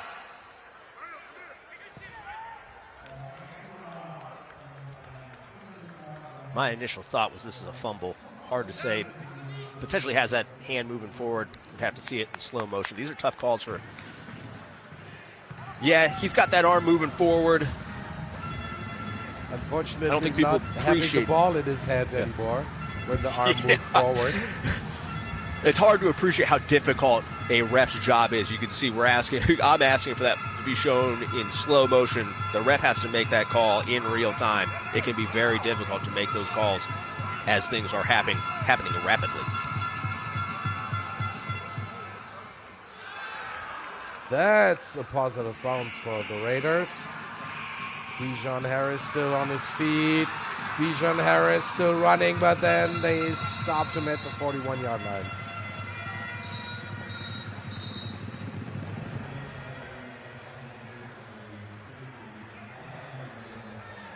A little rare that you see the rugby punt with NFL-style rules in this league. Rugby punt a little bit difficult because sometimes you can end up with guys illegally downfield if the punter holds the ball just a little bit too long.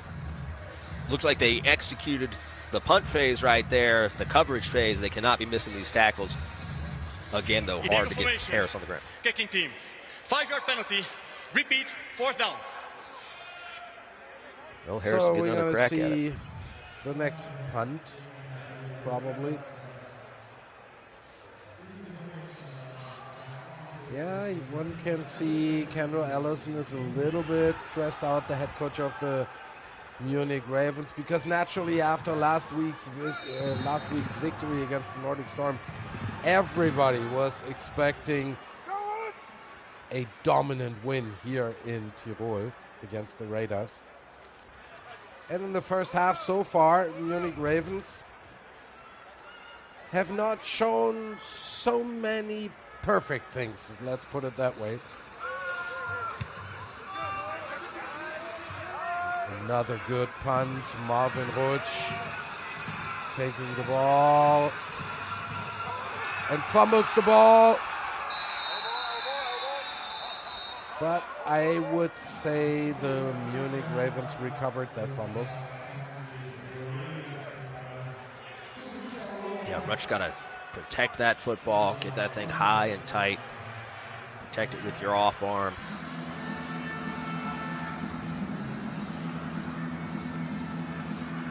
He's holding it just a little bit away from his body. Great job by the Raiders getting that thing off of him. The left hand perfectly placed right there by the long snapper.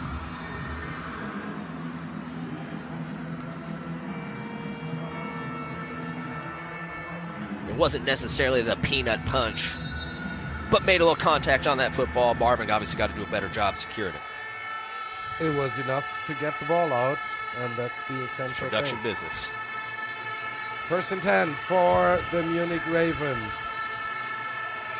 Still with that heavy package.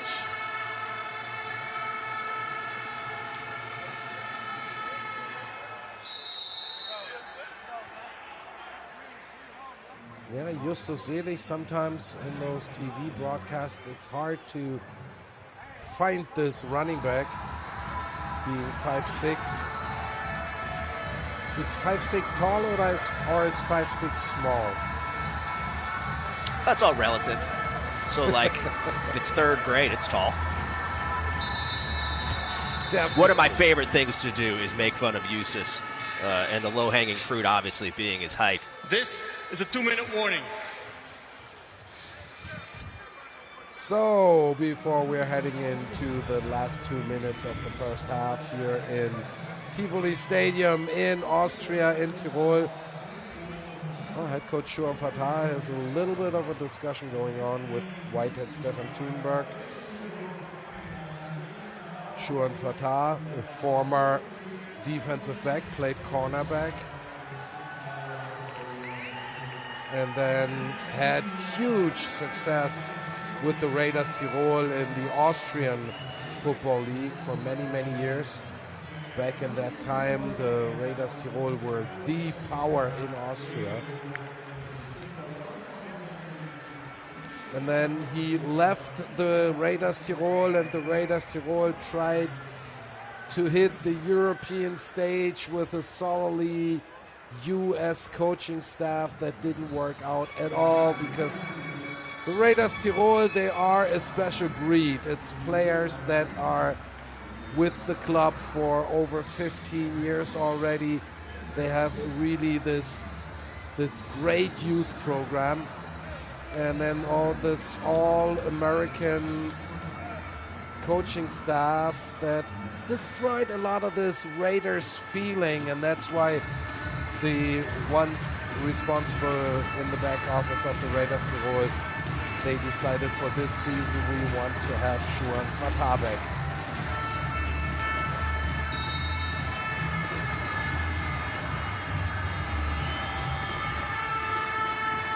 Second and about 3 or 4 yards for a new first down for the Munich Ravens.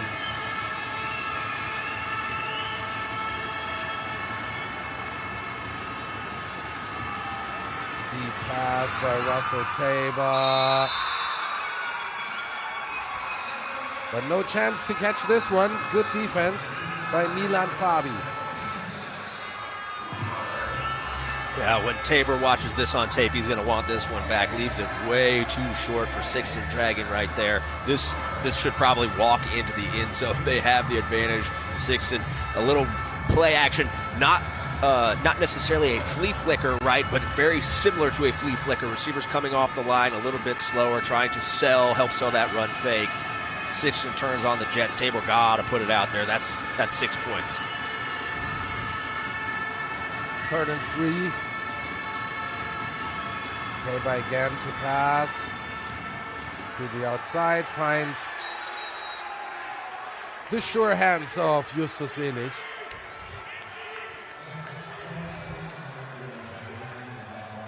Tabor with the miss the previous play.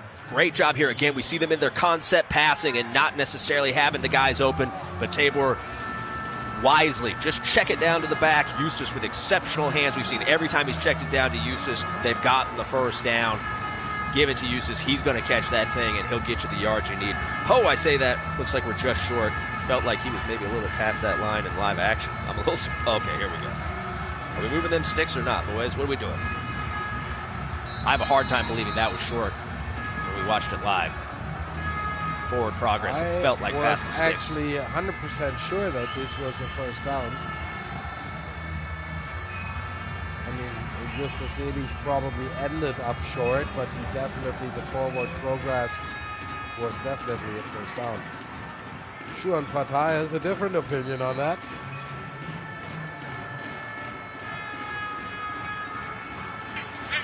So it is fourth down. Forward progress was stopped. Fourth down. So inside 2 minutes here, any challenge on this would have to come from the officiating booth, not initiated from the field. A little surprised you're not going to take a look at this. Let's see, though. They're going to go for it. I would be shocked if they don't come to the quarterback sneak right here.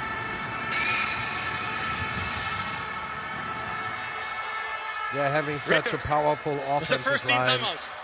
And they already showed last week against the Nordic Storm pretty impressively how powerful this offensive line is. A couple of goal line situations that they had against the Storm where the offensive line was pushing the Nordic Storm back, so Russell Tabor was able to do the score. Yeah, they got that 2-point conversion late in the game on a quarterback sneak from the 2. That, in my background, that would be an extremely risky call. When you've got the offensive lineman that they do, though, the risk factor is mitigated.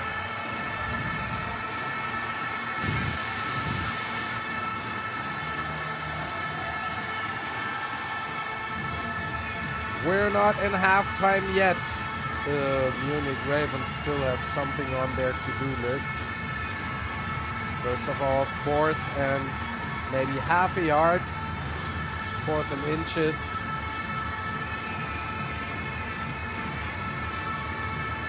Andrew Weidinger, our color commentator, said he expects a quarterback sneak. While Kendra Ellison, I think, is still discussing whether that was a first down or not. Yeah, I am a little surprised. You know, maybe they are reviewing this. The tough part with the Raiders having to take that timeout, they do give the officials extra time to make sure that they've got this call right. We also Sometimes saw those situations can be hectic. Yep. We also saw that a couple fans from Munich, no problem, Andrew, that a couple fans from Munich came to Innsbruck to follow that match and to support the Munich Ravens. It's not a long drive. It's about 1.5 hour car drive, and you're from Munich in Innsbruck. Anybody watching it that hasn't been to Innsbruck, Austria, you are missing out on one of the absolute, boy, maybe the stick guy is in the wrong spot, but that ball's about 2 yards shorter than it should have been. It looks like they're getting it fixed now. After further review, the runner reached the line again before being down. It is 1st and 10 Munich from a 49.5-yard line. So I'd have to call that a critical error there by the Raiders.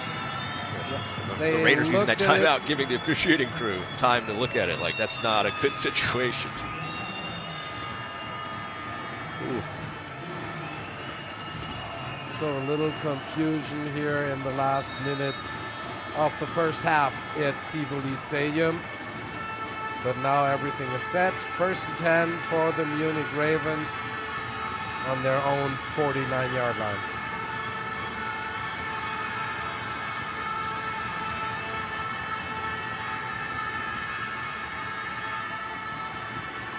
Lot of time for Russell Tabor. And then the drop. That one was simply too easy for Marvin Roach. I hate to say it, sometimes those are the hardest ones. You know, hey, all I got to do is catch this ball and I'm in the end zone. I got a touchdown. Color commentators going to be talking about how great I am. Oh, tough break for Marvin. Just got to track that thing in. Again, we see a concept pass from the Ravens. Has to result in the scramble. Great job by Tabor, as he always does, finding somebody laying it down there. 2nd and 10. And this is Justus Selig.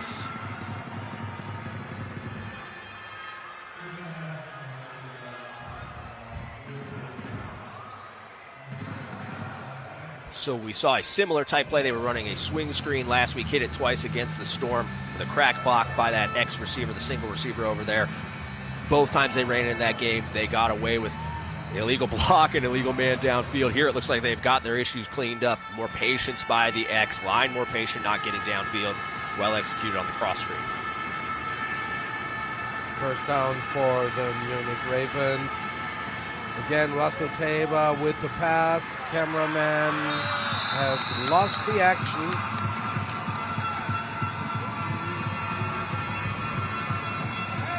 But it looks like it's another touchdown for the Munich Ravens by Marvin Rutsch this time.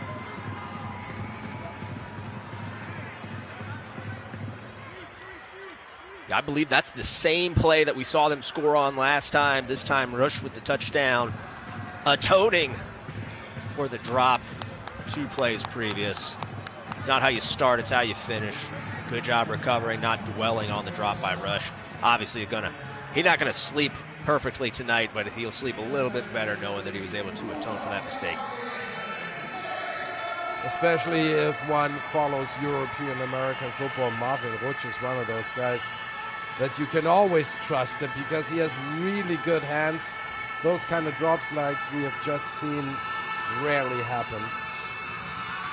And Munich goes for 2 points, and they have the 2-point conversion. Benedikt Pola with the next 2 points for Munich. And this is a different picture now if we look at the scoreboard. 26-3, actually a score that is more drastic than what we have seen so far, Andrew, right? Because the Raiders are actually putting a lot into that game. Yeah, you know, the Munich's been in control. The Raiders, though, they've had their chances, and they got that sack fumble, but had the penalty away from the play. That kind of cost them a chance to potentially either tie it up or take the lead. Like they've had their chances. They've been in this game. They just haven't been able to capitalize on those opportunities. And if they don't capitalize on those opportunities, they're going to have no chance. Going to have to play a much more complete game in the second half here. 1 minute, 21 seconds to go in the second quarter.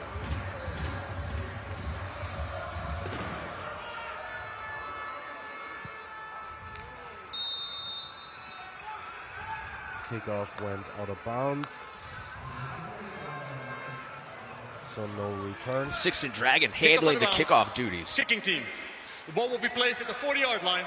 First and 10, Tirol. He did a great job last week. He kicked a couple into the end zone. He's got a big leg. Like I said, I coached him last year. Not once did he ever mention that he could kick off. It would have been nice, something you could have mentioned last year, Sixton. I was about to ask, why was the kicking for the Madrid Bravos last season? And that's not to take anything. We had a couple of really good kickers on our squad. It's just typical Sixton.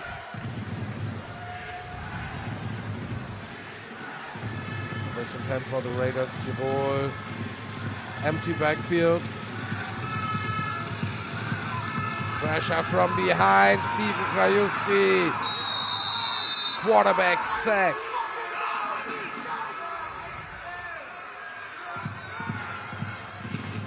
Situation's tough for the offensive line.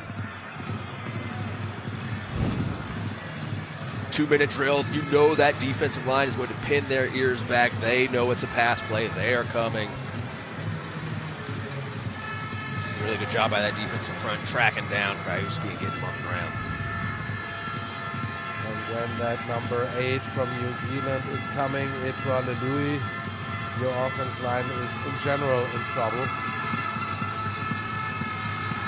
Nice release here from Krajewski.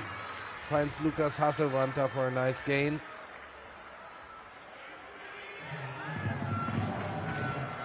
Good job buying back those yards they lost. Gets them into this third and short right here.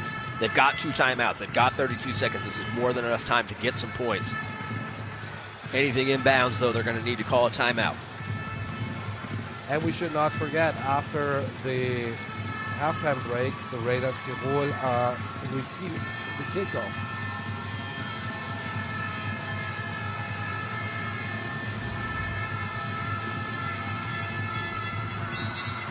pass from Krajewski, but not really on the money. Misses Tim Tonko here. Munich came with the zero blitz. They've got 6 guys, dedicated rushers, 5 guys in coverage, everybody in man coverage, inside leverage, playing off. Good read by Krajewski, getting that ball to the hitch route of the outside. Should be an easy conversion. He's got to get that ball up. 27 seconds to play in the first half. 4th and 3, but again, no completion. Again, they can't handle the zero pressure from the Ravens. Number 2, Christoph Nitzenada, an Austrian. So he feels home here in Innsbruck.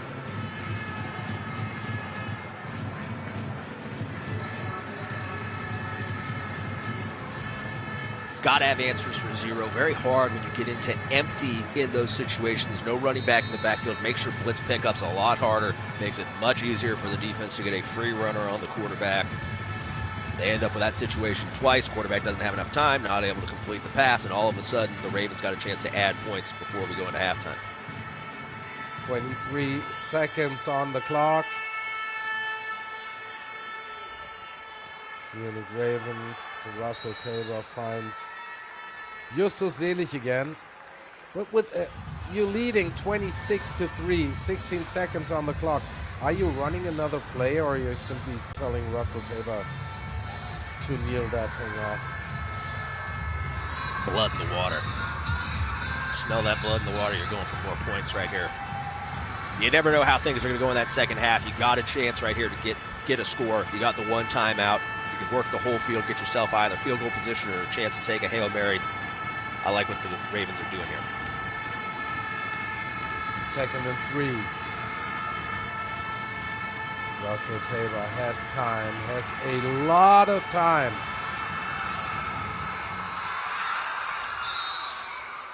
And tries to find his wide receiver, which is... I did not see the number. Looks like Okonkwo there. Oh, Okonkwo, yeah. Yeah, going down. Gotta dig that thing out. 6 seconds now. This is a whole different animal. 6 seconds, typically about as long as you have to run a play. See if they want to hit something quick or if they want to throw it in the end zone. They do have the timeout, but there's a good chance 6 seconds takes the entire play up. Let's see what happens.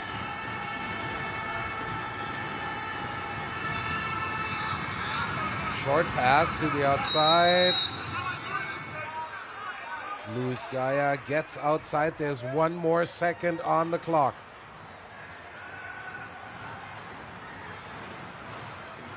It's a good job getting that thing caught, getting out of bounds before those 6 seconds run out. If they want to take a shot at the end zone, it's an easier shot. If they want to kick the field goal, it's a shorter field goal. Timeout. Munich. Use that timeout, talk it over. Obviously, the timeout holds no value now at this point, other than to be able to establish what your strategy is heading into this final play of the half.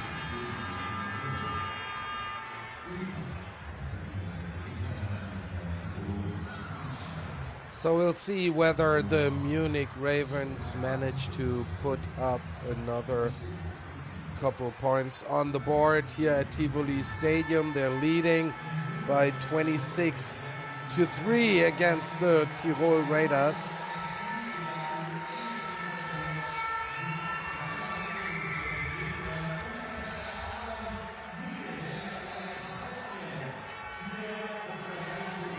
Candy Allison looks much more relaxed than he looked like in the first quarter when the Ravens had some problems with the Tirol Raiders.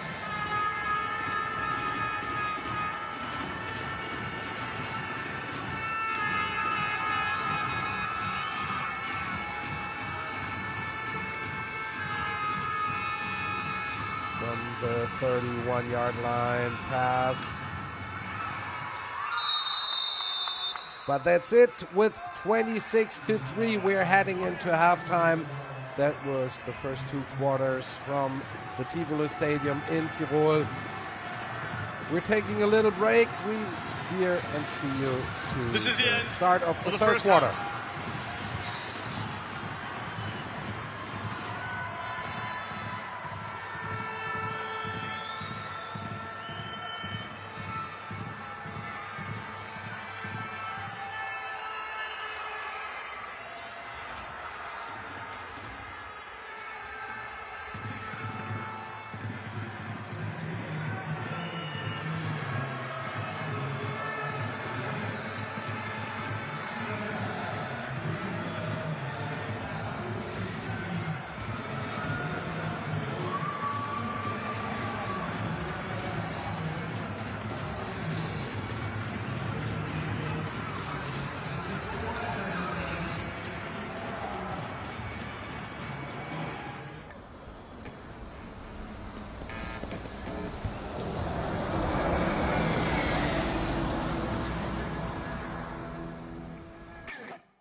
Yeah.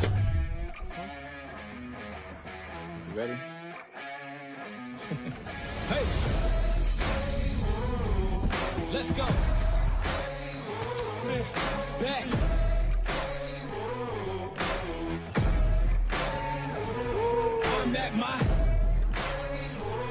I'm at my prime.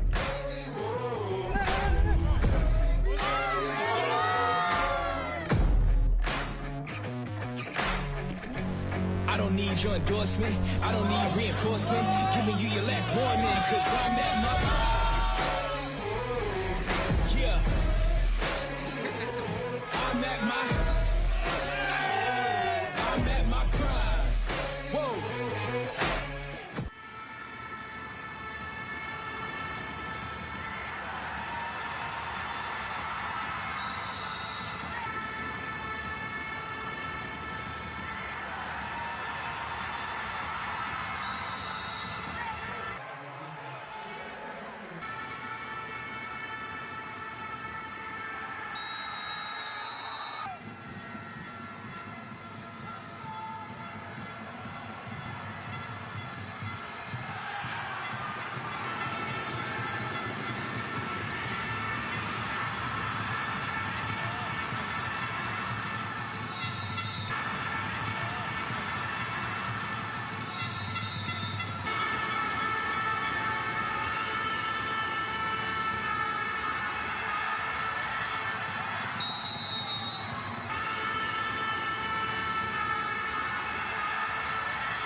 Yeah.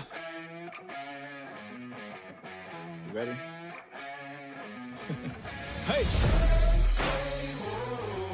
Let's go. Back.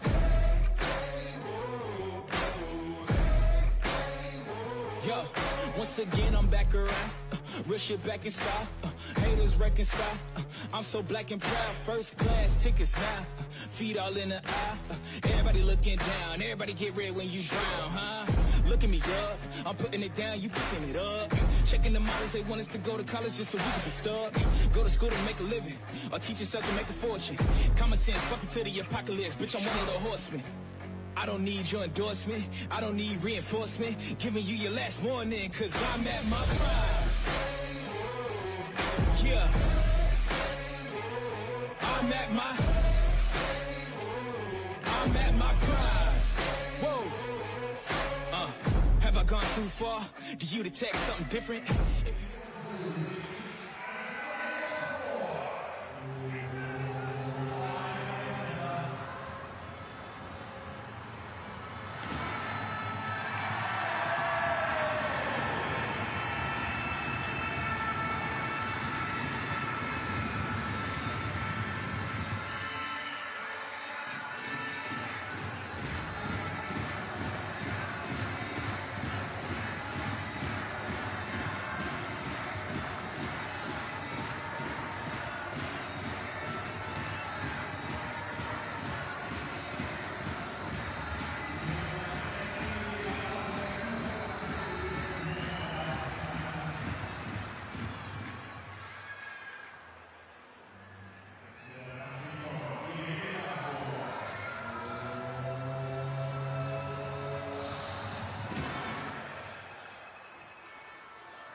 We're back in the Tivoli Stadium in Innsbruck, Austria. The stadium where the final of the European Football Alliance will be played.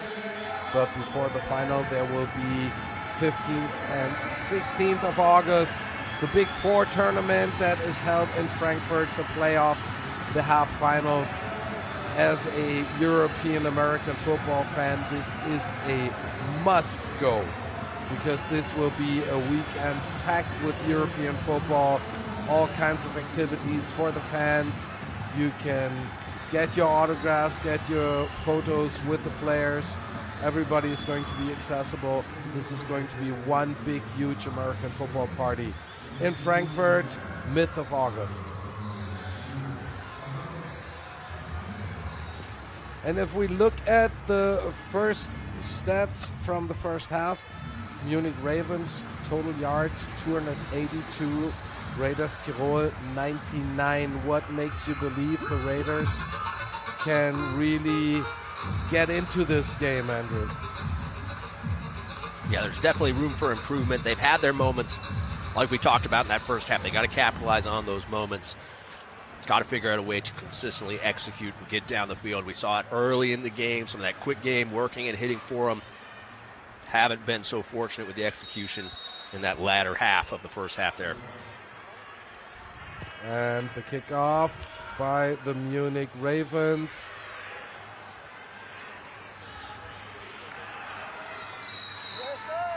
Return, I think it was again number 10, Felix Kanta.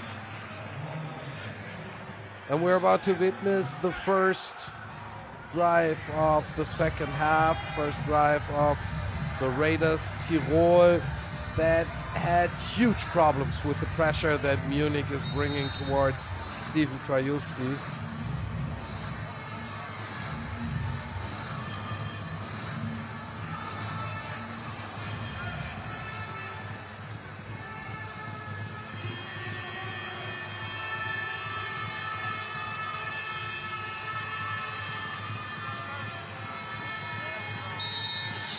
Raiders trying it with the run game, using Tim Tonko.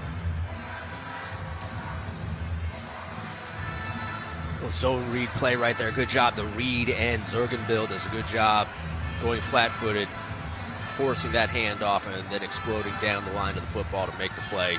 That's a good job by that end.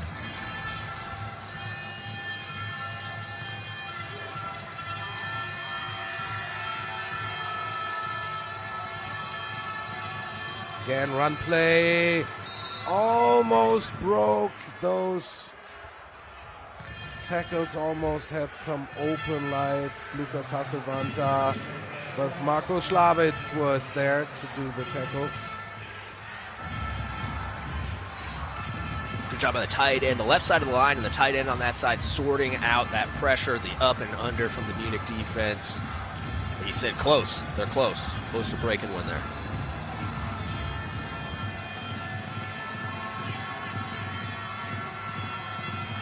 Third and 4, third and 5 maybe. Little jumping there on the defensive side.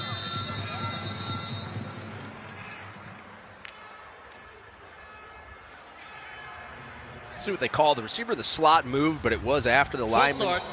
Offense, number 11. 5-yard penalty. Third down. They call That's it a on the tough one. I don't know whiteout if that on Tony defensive line- Rabensteiner. yeah. You see here the line, the defensive line flinches, and then the receiver moves after that. Like, in my opinion, that's on the defense. Now, technically speaking, offensively, you have to be the adjacent lineman. So when that defensive line flinches, if a lineman across from him reaches out and touches him, that's going to be an encroachment by the defense. There, when you're not the adjacent player, you run the risk of getting flagged. They did. So now it's 3rd and 11. Stephen Krajewski trying to step up into the pocket, but the Ravens say no.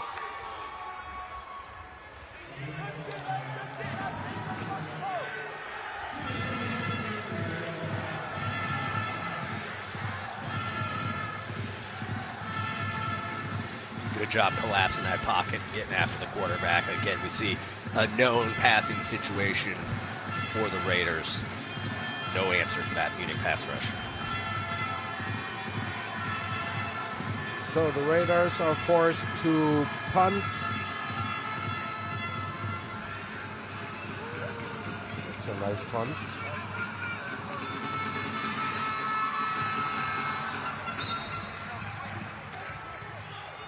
Returned by Marvin Rutsch.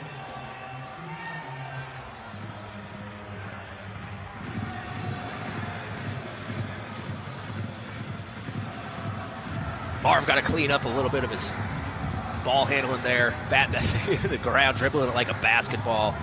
Eventually finds control, gets a handful of yards. Like you said, Marvin Rush, a very, very good football player. A couple of tough reps today. He'll lose some sleep and then move on.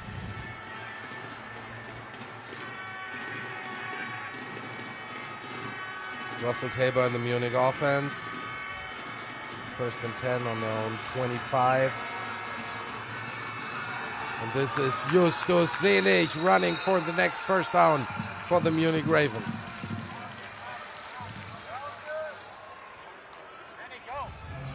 Just an inside zone play with a fill block by the tight end on that play side, or the strong side linebacker. Great push on the left. Too easy for the Munich running back, Justus Selig right there. Get in behind the big boys. They're getting pushed.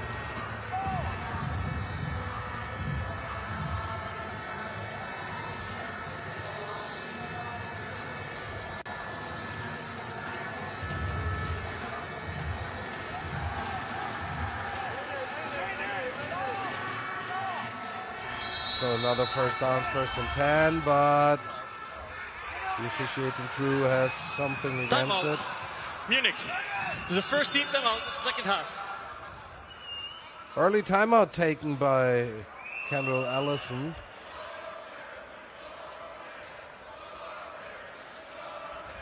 Yeah, maybe a little communication error on the offensive side. We saw Zelig come off the field after that, tapping his hat.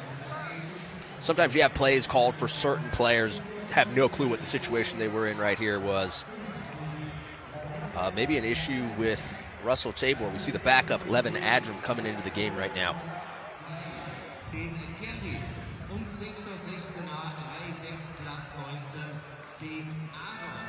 Well, I doubt that this quarterback change has something to do with the score, because 26-3 is definitely not a score where at the beginning of the third quarter you take your starting quarterback out and bring your backup in.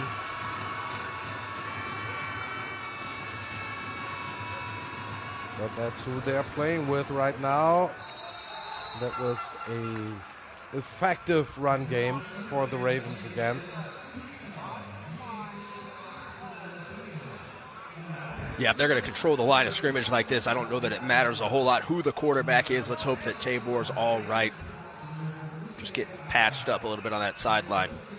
Tabor does take a lot of hits. We haven't seen him get hit much in this game. He's done a good job protecting himself. Game plan has been to hand it to the backs. Obviously an unknown for all of us right now what the situation is. Trips to the left of the Ravens offense. Adam goes himself, makes a couple yards, about 4 or 5 yard gain. Levin Aram, 1.95 m, so a little bit more than 6'4", 103 kilos. You can see there you can see the problem with having your backup quarterback in the game. They had the run play. I think he thought he had signaled out to the receivers whatever route combination he wanted, that 3 receiver side. They didn't get the signal. Adram has to keep it himself, but 4 yards is an efficient run.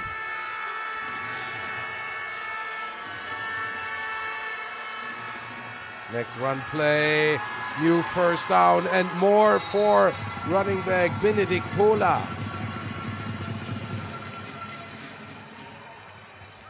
We saw that Justus Selig on the sideline is receiving some treatment as well. So that's why number 26 is taking over now. And they got that defensive line stunt up front. The D lineman looked like a line in the B gap. Stunts into the A gap on the snap. Backers got to understand that's what's going on that inside zone and fit into that empty B gap. Nobody in the gap. Huge run. Naturally loose set of downs from the shotgun. Again, next play.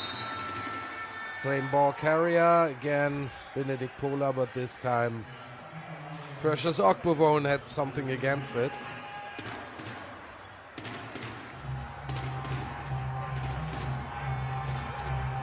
Better rep by the Tirol defense. Good job up front, holding their gaps. Good job by the backer, fitting downhill. They do not want to die this slow death in the run game. Getting inside zoned every single play. Cannot let that happen. That is demoralizing. Ravens still with their second string quarterback, Levin Adrum.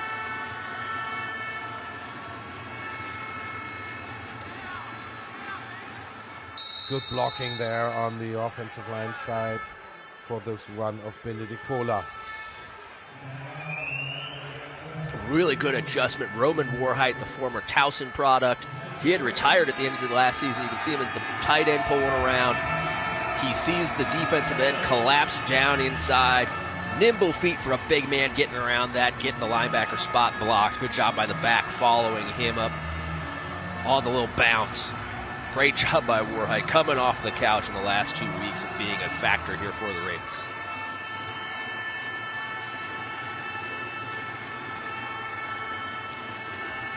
Third and 2 for the Ravens.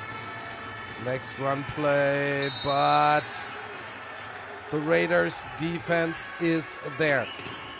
Is this much easier for the Raiders now because they can expect, I would say, a 75% chance of a run play?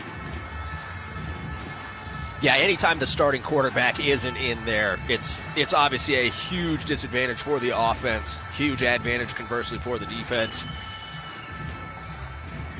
More likely to get that run. Now they've had, 5 or 6 runs that Munich's line has just reestablished the line post-snap. They've got to anchor in. They know what's coming. They got to anchor down.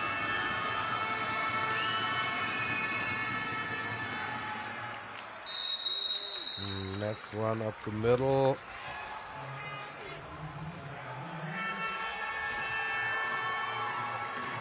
And Andrew, another information that just reached me, number 49, Jay Jackson for the Tirol Raiders. His shirt was ripped apart. We saw that in the first half. He's wearing number 34 now.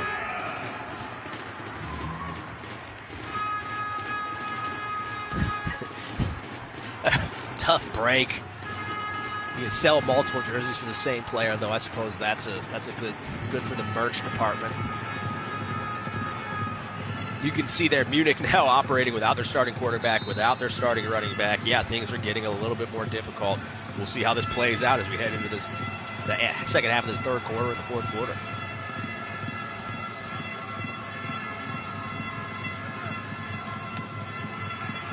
Krajewski with a quick hit to the outside, finding Toni Rabensteiner.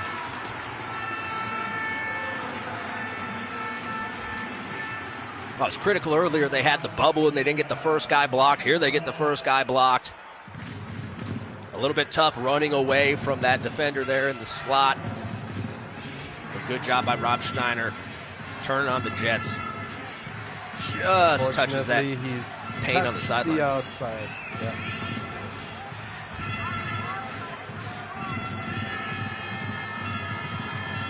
Second and 1.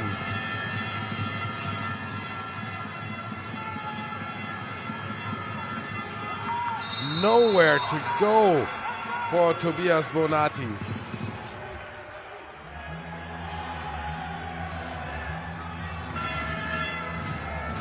Big 72, Simon Hugger. Plugging the gap on the inside. I could be wrong. Hugger listed as an offensive lineman. I don't know that I've seen him playing. Oh, we got another jersey swap too. Big Samoan moving to 83. They said if you guys are going to switch jerseys, we're going to switch jerseys too. Everybody trying to sell some extra jerseys.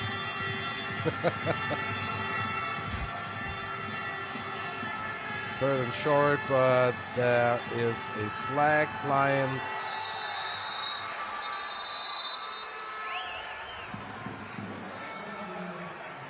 Well, we got an offsides on the defense. They jumped with that hard cadence there by the offensive line, unless somebody flinched that I didn't see.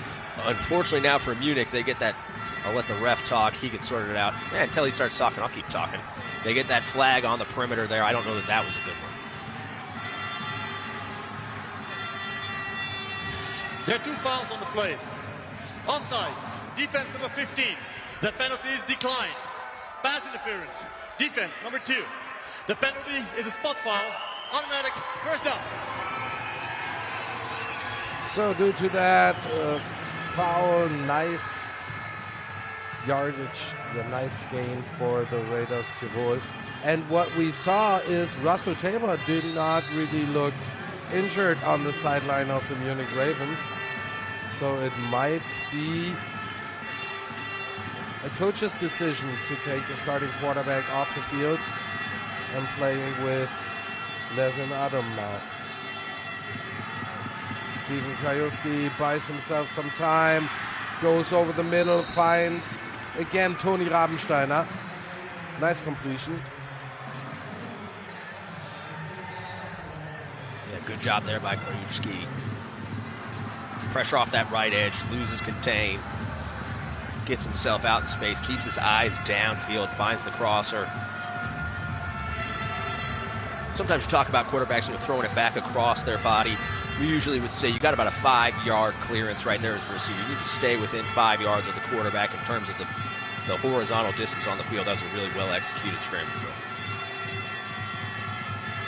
First and 10 for the Raiders. Tobias Bonatti with the run.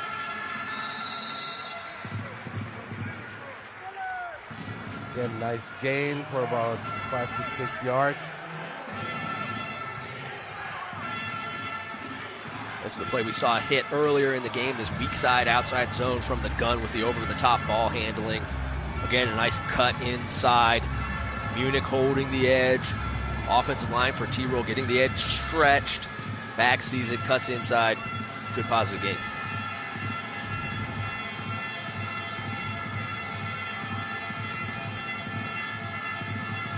Next run play by the Raiders Tirol, and that should be a new first down run by Tobias Bonatti. Inside zone with a fill. We've seen both teams running this. That's got to be our 10th rep of inside zone with a fill. Give us something new and exciting here. I suppose, though, well executed. Like you said, I felt like that was a first down as well, but they're giving it third and short. Okay, third and short for the Raiders to keep the drive alive.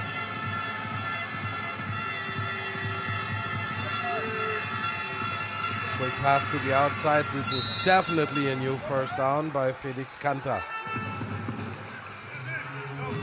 Oh, and did that have a chance? Oh, great job by Nasri, the linebacker, tracking this thing down. If they get hands on him, it's over. That's in the end zone. They call the screen into the blitz. Perfect timing for the play call. Those linemen got to recognize Nasri is readjusted and get hands on him. Oof, had a real chance to be a home run right there.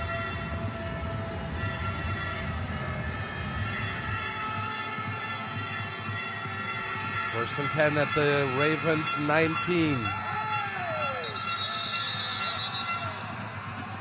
And that was a pretty obvious false start.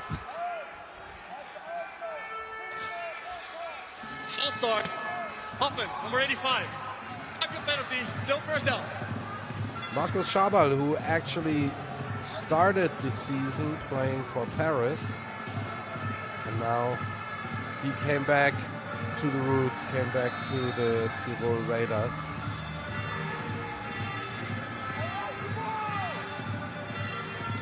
It's a lonely feeling when you're the only guy who jumps on a false start right there.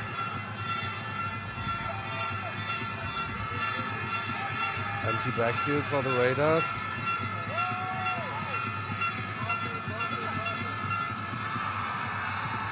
Nice completion again. He finds number 11, Toni Rabensteiner.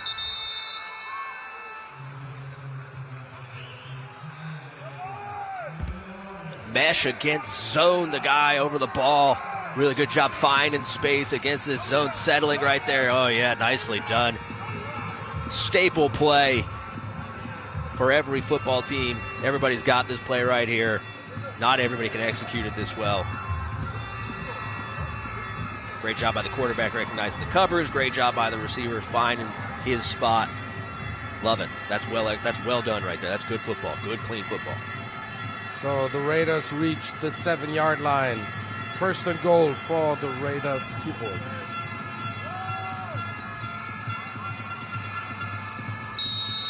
One play with Tobias Bonatti, I think it was, number 25.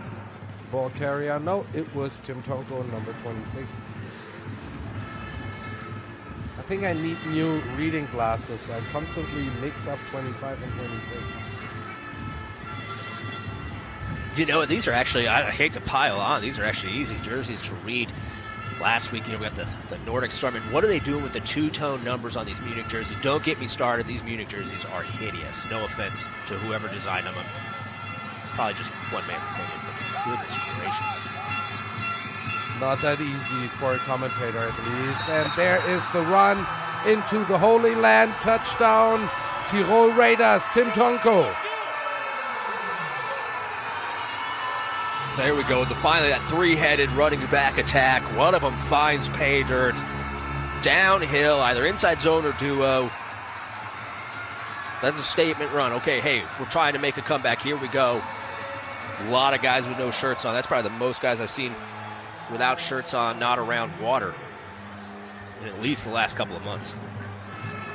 So you've not been following the Soccer World Championships a lot?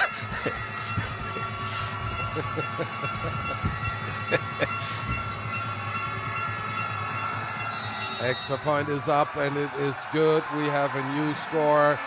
Munich Ravens lead it by 26-10. 64 seconds. Two-possession game. Quarter. Well, that left guard got beat right now. Back says, don't sweat it, I'll handle this situation. Bends that thing back, gets downhill. Nice run. Big Tim Tonko.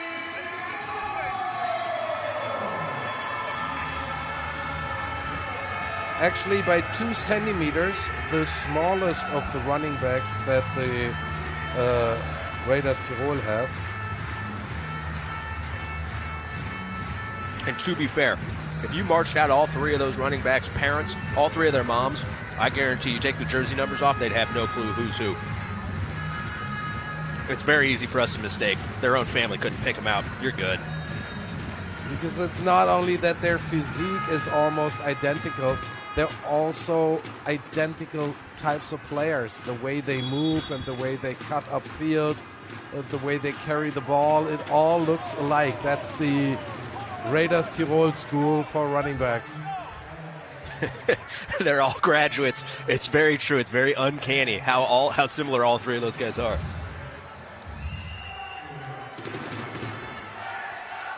All right, well, can the Munich offense answer? Are we going to see Russell Tabor? Is Eustace? No, we're not going to see Tabor. Something must be wrong with this two-possession game. Yeah, otherwise that would be like playing with fire, looking at it from the Munich perspective. With Russell Tabor is not injured, although one has to say in the first half there were a couple passes that he threw in the last millisecond where he was hit by the Raiders defense a couple times. Before going out of bounds in the end zone. That is a regular touchback. It'll be first and 10, the 20-yard line for Munich.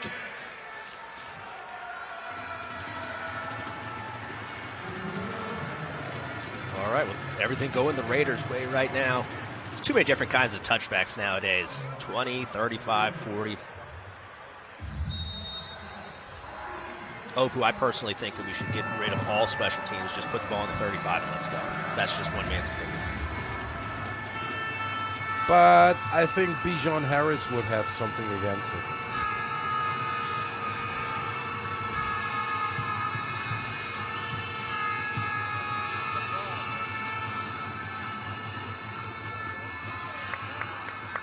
Nice completion to the outside. Keep in mind, it's still the backup quarterback of the Munich Ravens, Levin Adam.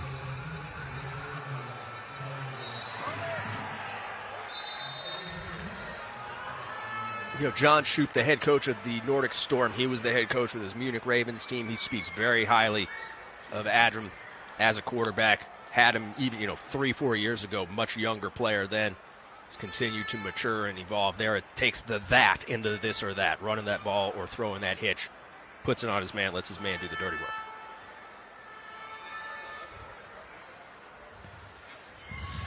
After the play, unsportsmanlike conduct, defense, number 71, 50-yard penalty will be added to the end of the run. First down. Tabor smiling. Number 3, Malik Stanley, getting away with a little unsportsmanlike conduct of his own right there. It is what it is. Russell Tabor does not, well, he doesn't make the impression to me that he's injured. Seems to be a coach's decision, and those reps can be very, very useful in the last part of the season for Levi Adam.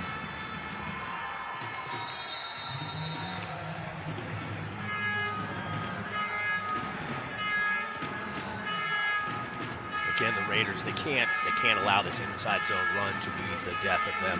They're trying to move. They're looking for answers up front. You see the defensive end pinching inside right there. They've got to be ready to react off of that. And that end got to get big in his gap after the pinch.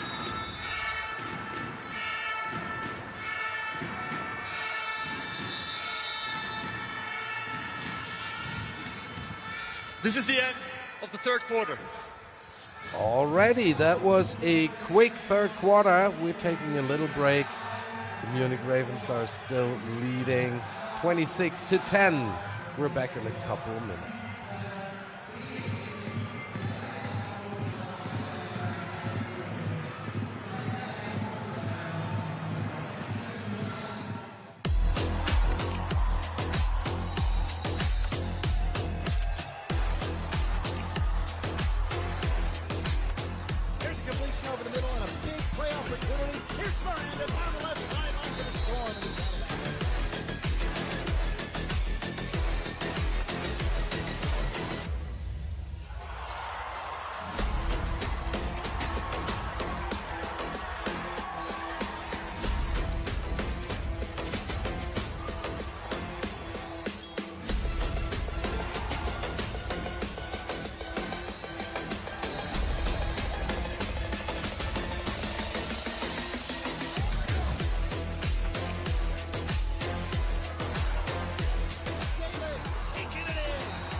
Final quarter here in Tirol.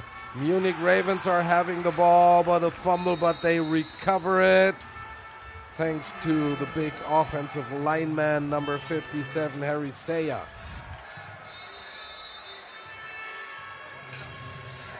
We have an injury timeout on the field. That's tough right there again, Marvin Rush letting that ball get away from him. Big Harry Sayer, the British right tackle for the Ravens, alertly jumps on that thing. Takes the hit, though, on his leg. Let's see if he's all right. Things not going the Ravens' way right now. And Harry Sayer is still down, still injured. Still receives some treatment.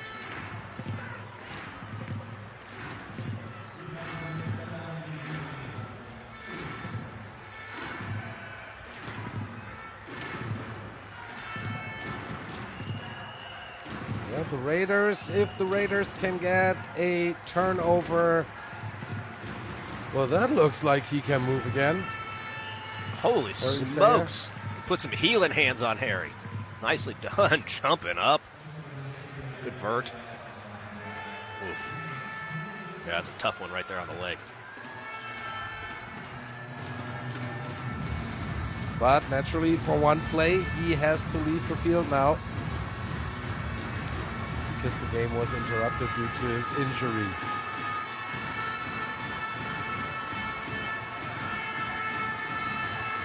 Ravens with 3 wideouts to the left. Malik Stanley on the upper side of the screen, the wide receiver. Little bit off target to hit Marvin Ruch here on that outside pattern. Well, that time the 3 receiver side, they got the check from the quarterback. We saw this kind of man rub play. They saw its man coverage. They go to a little pick play right there. Sixton Dragon in the slot, unable to get his man pick, got held up at the line of scrimmage. Good check by Adram. Got to put that ball on his guy, give him a chance to catch it and run and get that first down. And good news for the Good Raiders. stop by the Tirol defense. Ravens with their punting unit.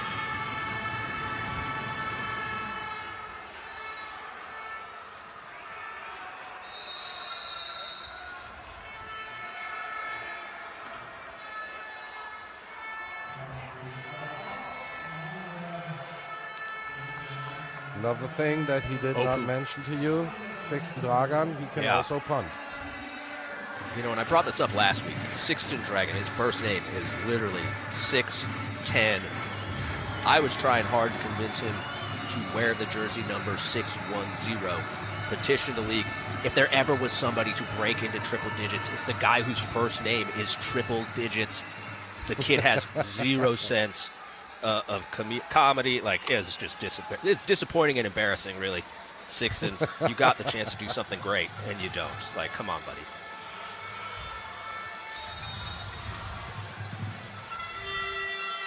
So the Raiders Tirol still with quarterback Steven Krajewski.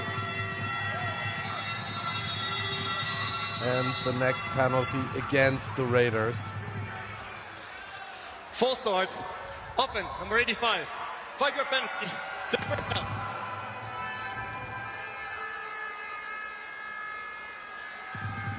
Well, Opu, after this game, Charborough and Marvin Rush share a beer together and say, hey, you know, it wasn't our best performance, but we are good players in this league. We'll it wasn't our day. It wasn't our day. Those are 2 very good players in this league, and we're probably witnessing maybe both of their worst games right now. Unfortunate for the 2. So it's 1st and 15. Completion to Tony Rabensteiner again. A little tough. They're throwing the hitch on the this or that, but they don't block that blitzer off the edge right there. Usually when you have these kind of second level passes in relation to an offensive or a defensive look, usually you've got that edge protected. There, though, they're getting blitzed into a bad box. Quarterback wisely gets it out. Fortunate that it didn't get bad.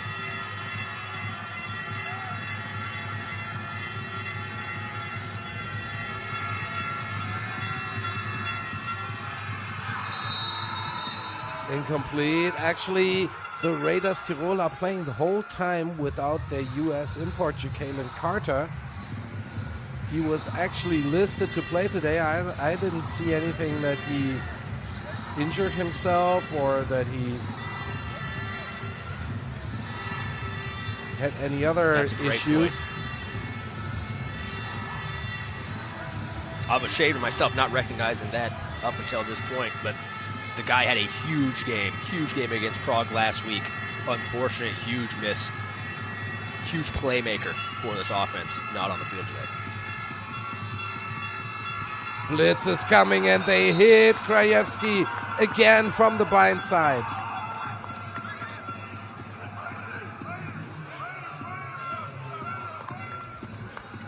That was not one, that were 2 defenders that are coming over the edge.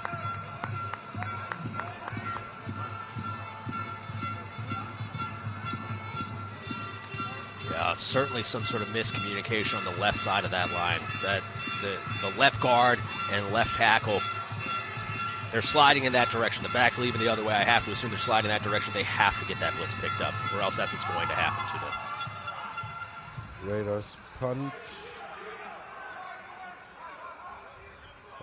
Exactly to the 35-yard line. That's where the Munich Ravens offense will take over.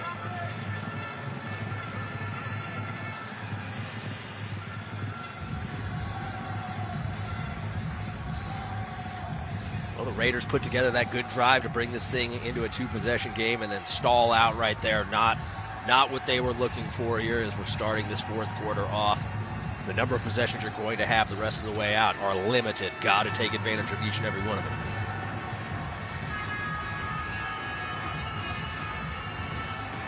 Russell Tabor still out.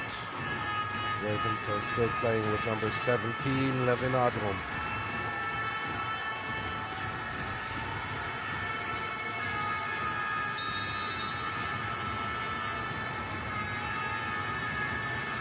Trips to the right.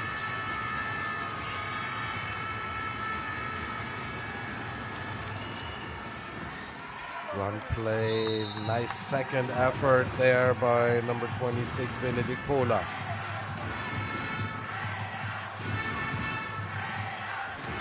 Really nice run. Again, we're getting the inside zone. Not trying to disguise anything, just coming downhill at you. Ravens offensive line is very much in control up front.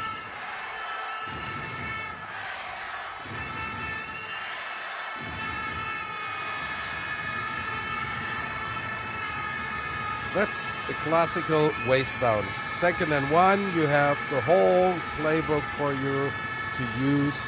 Let's see what they do.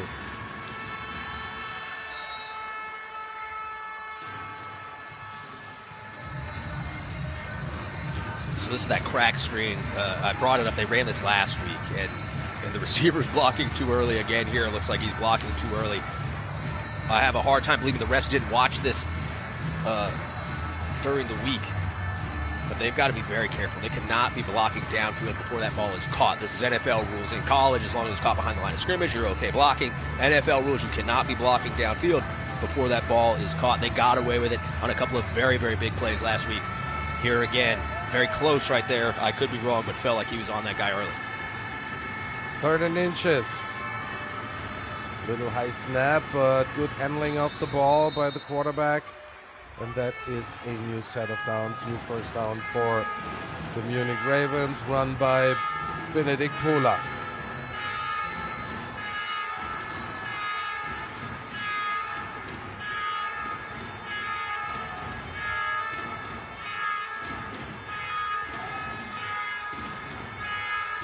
I haven't seen that before. Did the Whitehead just receive a call on his cell phone, or? Telling him, hey, you got to watch for that illegal block on the screen. Probably told him what this Andrew Weidinger just said. Some bozo on the live stream talking about illegal blocks. Delay of game, offense, 5-yard penalty, still 3rd down. Well, delay a game calls, those things you have to take into account if you're playing with your backup quarterback, right? Yeah, and another factor is there's a lot less practice time in the European League. These guys have other jobs, and so your backup quarterback has very limited reps. They have to be able, you expect them to execute at a starter's level when they go into the game, but the fact of the matter is they just don't have the practice time, and you don't have the time to get them those reps either. So this is very, very precious playing time for the backup quarterback of the Munich Ravens that finds Malik Stanley here for a nice completion.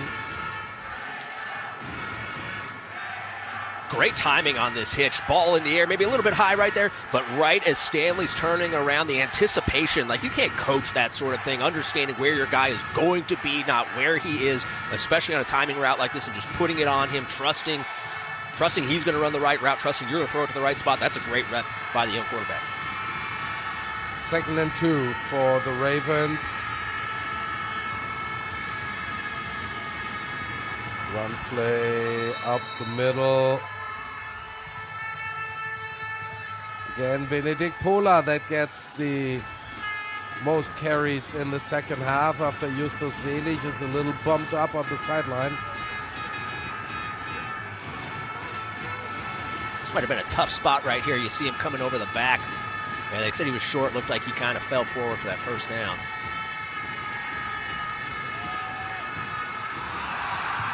Nice pitch and catch. Leviadam to Malik Stanley, the next touchdown, but we have a flag.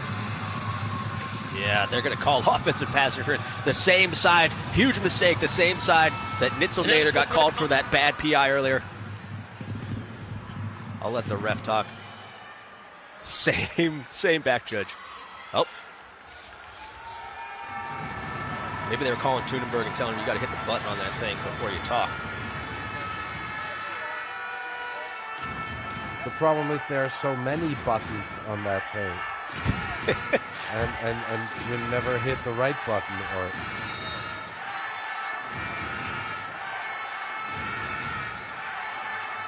just I don't know what they called right there. I thought it was going to be an OPI, but it certainly was not. Some sort of procedural type penalty. You got a 5-yard mark off 5, 3rd and 6.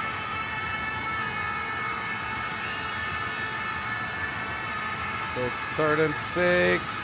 A lot of pressure coming. Oh, boy. Incomplete, but a really good movement in the pocket by the backup quarterback of the Munich Ravens there. Didn't get any happy feet. Just stepped up and threw the right pass. to the pass. Holding. Defense, number 21. 5-yard penalty. Automatic first down. Those are gifts the Raiders Tirol cannot give out. No question. They've got their American corner on a tight end. That should be a matchup that's favorable to them. Now tough. You know, Angelo Gross, who knows when the last time he played football is and has to show up and in 3 days' time has to play in a real football game. Tough break there for the defense.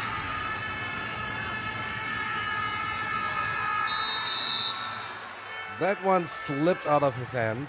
Leviadam, one saw it in the release of that pass that he didn't have a tight grip on the ball.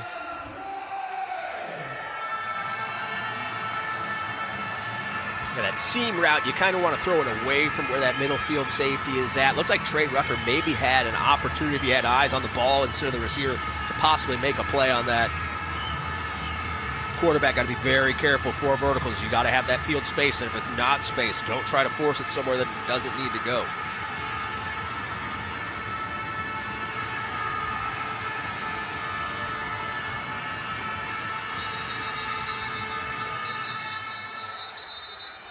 Another flag.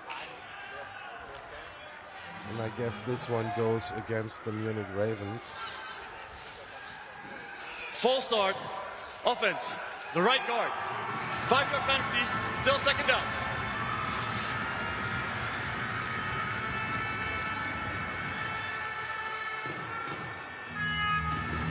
Yeah, in reality, probably on the center. If it's on anybody snapping it a little bit late, you saw the right side of the line there moving hard. You know, obviously we don't know their snap count. Hard to say. Sometimes those linemen, they get blamed. It's just easier to say, hey, it was the right guard's fault. They should actually go to the sideline and ask the coach, like, hey, who do you want me to blame on this one? Let's just floating that idea for future football games. 9 minutes left to play here at Tivoli Stadium in Austria.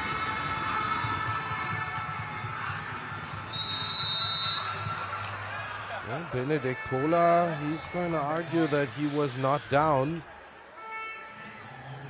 Kept on moving. Quick game spacing concept right here. They did a really good job with this last week. I personally, I think he's down. He's got his butt and a leg down. They'll get that squared away, hopefully. This is a good concept for them. They've executed this well. Tabor and now Adrian doing a good job executing.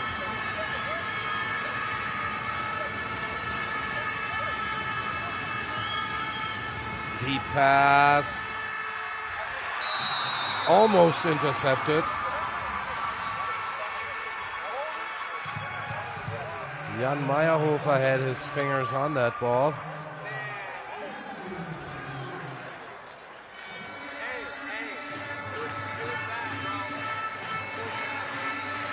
It's a good job by Stanley, shaving the hip of the corner, getting vertical. This is probably good ball placement. Could probably hang it out just a little bit further. Again, that safety coming out of the middle of the field. That ball typically needs to get up and down before he can get there. Great play by Meyerhofer. 4th and 8. Problems with the long snap, but the punt is out. And dribbles into the end zone.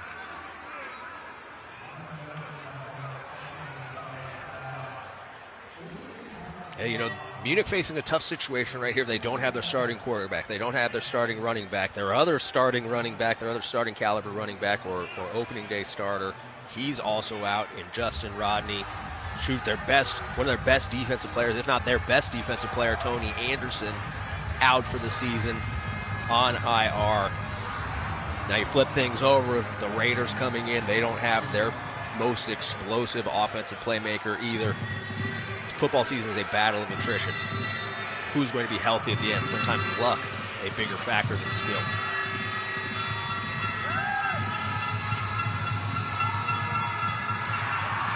Krajewski with the pass to number 10, which is Felix Kanta.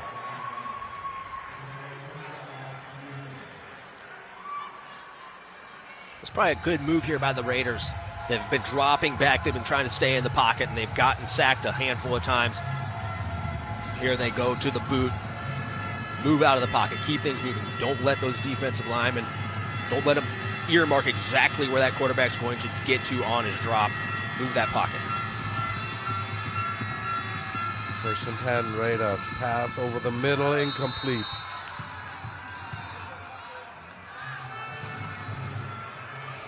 Again, trying to hit Tony Rammsteiner. And that can't be the spacing they want to have on that. We got 2 receivers here kind of moving to the same spot. Got some potential for disaster right there.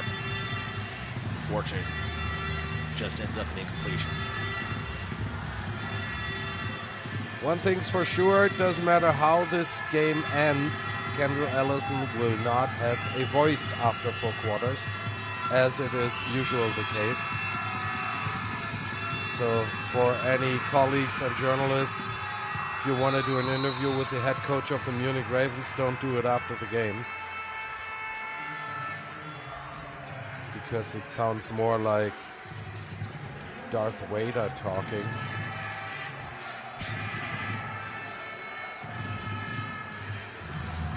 Krajewski using his feet. Might be the first time we've seen him scramble today. Almost gets the first down, just short. Third and 1.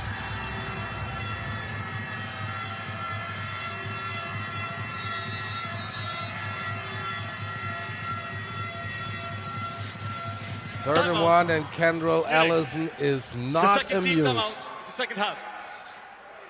Yeah, another substitution issue, forcing them to take a timeout. That's kind of plagued them a little bit over the years here. I'm a little surprised they're letting the head coaches go on the field. There's been kind of a push. Coaches stay off the field, particularly in the NFL. In the NFL, they've got a great way to keep coaches off the field. Usually by like week 3, every team will get an email from the league office saying, all right, next coach on the field, it's a $50,000 fine. And all of a sudden, you don't see any coaches on the field. But with the salaries paid in the NFL, 50,000 is like if I take away one of your cookies, right? Well, shoot, for a coach, 50,000 is some real money. If you're one of them high-end players, you might not blink. If you're the running back coach for the Atlanta Falcons, I promise you, you're not getting anywhere close to that white line, let alone green. Quarterback sneak by the Raiders Tirol. And the question, did they manage to get this 1 yard that they needed? You know, we saw it on their first sneak of the day, kind of. It felt like a favorable spot a little bit. We were talking about how they're just kind of guessing. This feels a little favorable, too, right here. He looks like he's probably short of the big white line. Let's see where they put it at. Yeah. Oh, they're giving them the guessing. first down. Close, right? Yeah, Chengsu is moving. So they keep the drive alive. Shuan Fatah, will that be the 6th defeat for the Raiders this season? 6 games, 6 defeats.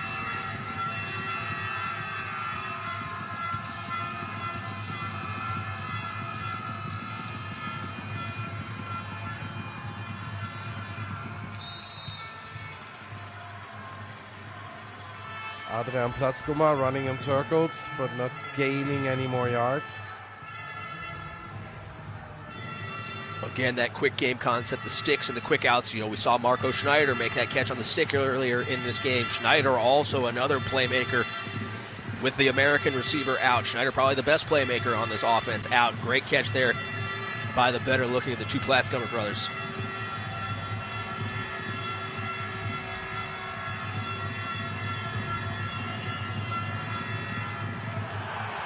Good timing by the defensive player, Devan Bakram. Yeah, great job breaking that up. I say Adrian Platzkummer, the better looking of the two Platzkummer brothers. I know I only do it because I know Sandro is watching. Wherever you're at, Sandro, I hope you're doing well. Sandro, a doctor, doing things much, much larger than football. Congratulations to Sandro on a great career. Yeah, this is an incredible NFL, family. Sandro Platzkummer being a doctor, Adrian Platzkummer is a lawyer. So those parents, they must have done something right in their educating those two boys. No question. Two great people as well. Fun to hang out with and talk to.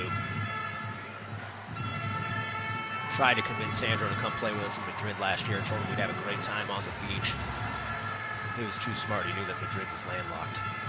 Failed me. I was about to say, what beach? That's how I got Sixth and Dragon, though. He had no clue. He wasn't as smart as Sandro. That was an easy sell. First and 10. Ball tipped, but not caught by Felix Kanter. Couldn't hold on to that one. But we have a flag.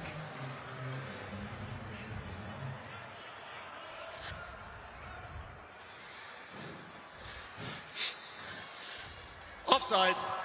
Defense, number 91. 5-yard penalty. Still first down. Well, the Munich Ravens are helping the Raiders Tirol a little bit now to keep that drive alive. Yeah, nothing quite going right for the Ravens here in this fourth quarter. Everything going their way for 3 quarters. The tide has shifted a little bit. Can the Raiders take advantage of this? Time is running out. If they're going to do it, they got to do it now.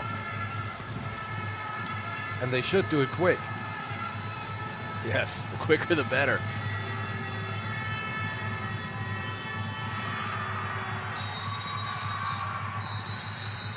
Incomplete Back-to-back pass. drops, probably not the way to do it. The ruling on the field is an incomplete pass.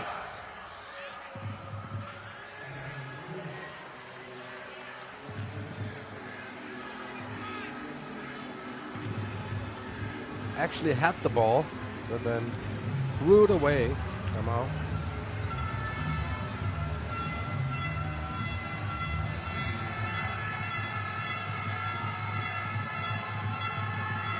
Second and 5. Complete. Drive stays alive. New first down for the Raiders Tirol. Markus Schaber Back to the mesh concept. Yeah, back to that mesh concept. We saw him hit there in the red zone just a bit ago. Good job. Charbel sitting down in the hole. Again, they get it against zone. Great job by the quarterback getting through his progression. Keep coming back to that. They know how to execute that. They've done a good job on it. It's a good play for them. If it works, keep running it.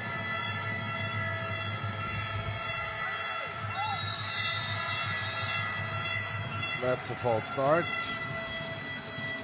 by Jonas Stelzer. False start. Offense, number 72. 5-yard penalty. Still first down. Hugger is on the other side of the ball. So the false start was by Jonas Stelzer.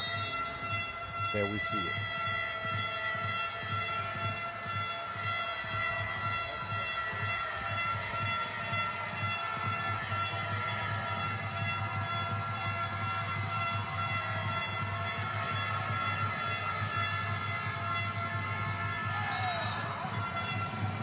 Pass to the outside, but that was pretty good covered. Alexander Reich was directly there on the tight end on Markus Schaber.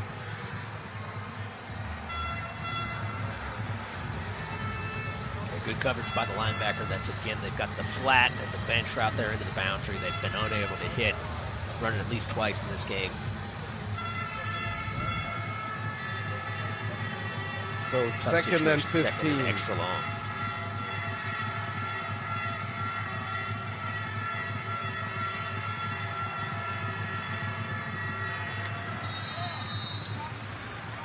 Pass complete, but I think that was maybe a gain of 3 yards.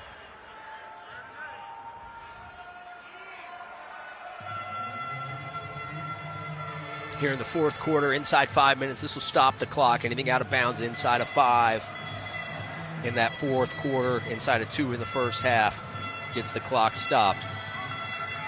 They need to keep getting, they got to get at least half of it here so they can get themselves into a fourth and manageable if they can't get the first down on this play. Third and 11. Empty front tough against this look. Here comes the zero blitz. They're going to have a free runner. This ball's going to have to come out.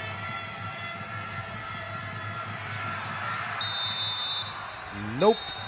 No chance for Felix Kanter to get even close to that ball. But we have a flag on the game.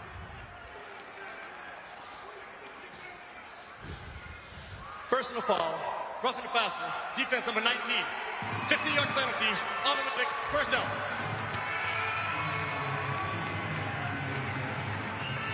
Zadik Bush was hitting Steven Krajewski. And they had that empty look. They got the 2 linebackers mugged up in those A gaps, the gaps right next to the center. DB's telling you it's 0. Quarterback did a good job of retreating and buying himself some time. He knows he's got 5 guys to block 6. Fortunate to draw the penalty on the roughing the passer.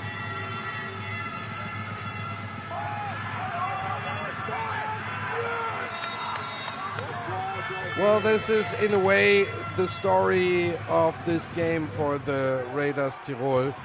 1 step forward, 2 steps back. No question, they get themselves on the doorstep here, maybe be able to cut it to a 1-possession game.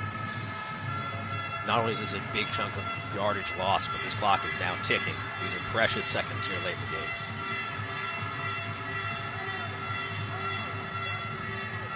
Plus these tumbling balls when the quarterback has to go for it are always having a high risk that your quarterback will injure himself.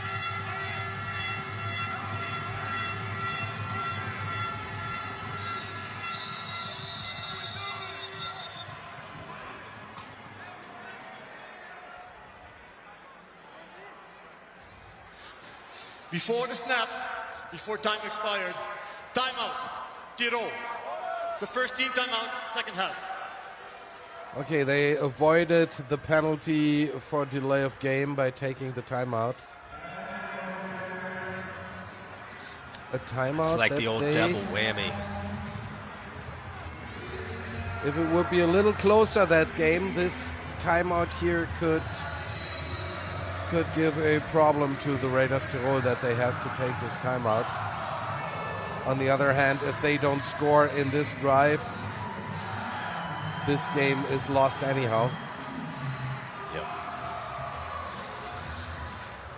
they get the bad snap, they lose. Well, I shouldn't say that. That's probably on the quarterback. That was a catchable snap, obviously. Those sorts of things, I hate to assign blame. Like, both of those guys just get it right? But so they lose the giant chunk of yards. Then they have to take the timeout because all 40 seconds have come off the play clock. Like, that's as bad a situation as you could possibly have, losing as much time as possible and 11 yards. So now we have second and a school bus.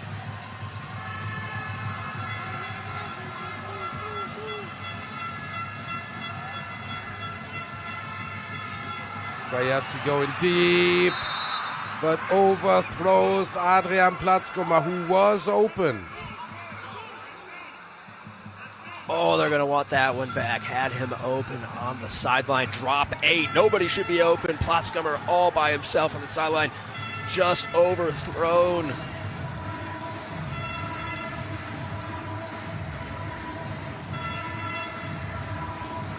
Looked like a drop 8 version of cover 2 maybe. You saw that corner and cloud coverage taking a stand kind of that 5 yards. Where's the safety? That safety got to be over the top of that.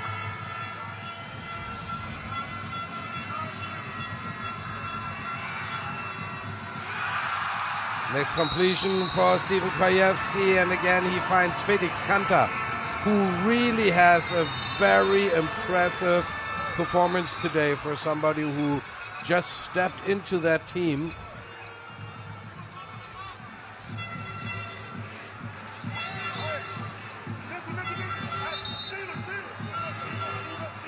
.227 on the clock. Great job by Krajewski. Misses the guy, misses Platzkummer in the end zone. Lives to play another down, climbs in the pocket, keeps his eyes downfield, finds a guy. Keeps the drive alive. Don't know why we got the clock stopped here. What? The quarterback was behind the line of scrimmage when he threw the ball. First down. So technically, okay, no, we're outside of 2 minutes. I was going to say that's potential for a 10-second run off the inadvertent flag. Talk about a bad way to lose 10 seconds if the refs accidentally throw a flag. Fortunately, outside of that 2-minute warning. And there we have the next touchdown of the game. Touchdown for the Tirol Raiders. Touchdown for Tim Tonko.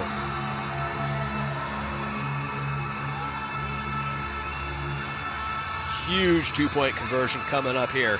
Can they cut it to a one-score game, a one-possession game, or not? We're about to find out. Little high drama late in this game. Opu, I don't know about you, but I'm jacked. Let's see if they can get this.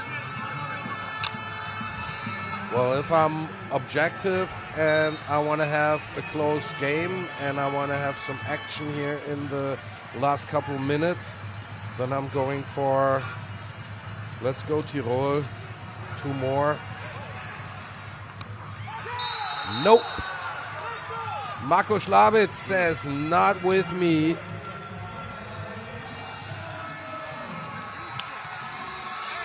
Schlabitz filling in for the injured Tony Anderson. Awesome play on the baseline right there. Nice job defensively.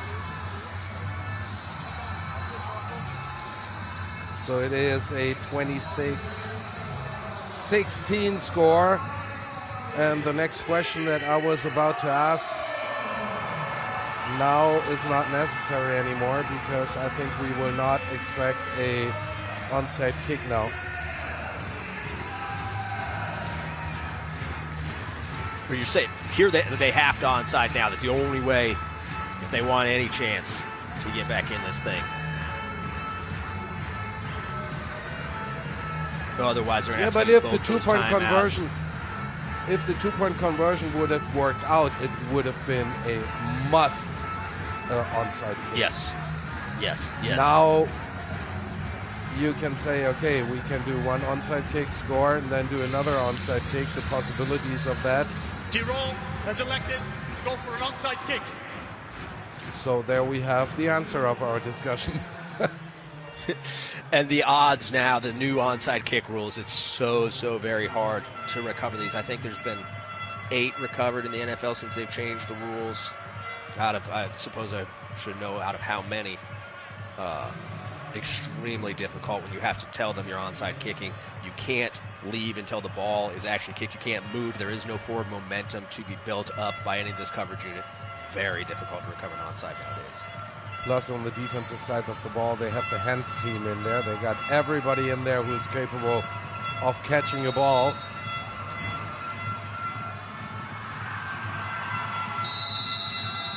And they have hit exactly the one with the best hands, Malik Stanley. Not just a great job of coming down with that onside kick, but a good job of saying, hey, I'm just going to get down. He had the chance to maybe add some yards onto that, but he knows if he gets down, they're going to be able to run this ball. They're going to be able to get rid of the Raiders' timeouts. I don't know if he would have made it very far, actually, right there, but the old thumbs down, double thumbs down. I don't know what double, I know single thumb down, double, I don't know what that means. It's simply doubling the Broke the huddle with 12.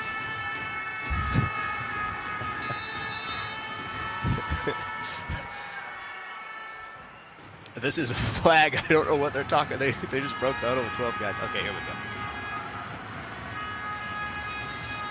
Timeout, Munich. The third and last team timeout of the game. Okay, 2 minutes, And you know, 12. Opu, yeah. Yep. I like they let him break the huddle with 12 and let them call the timeout to avoid the penalty. I know that's not necessarily the absolute perfect interpretation of the rule. But like I've mentioned, like we've got a backup quarterback in there. There's a lot of factors going on right here.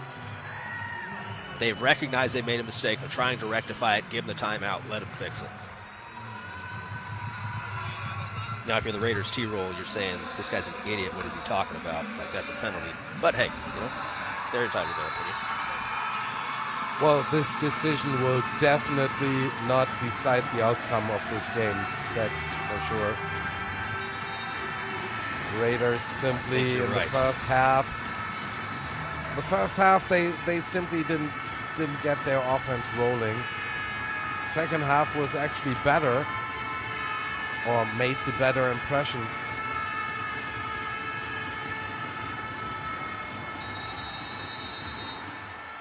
And this Munich team moving forward, see how these injuries play. Are they going to play a factor? Are these guys out for multiple weeks? You're used to sealing for Justin Rodney's or Russell Tabor's.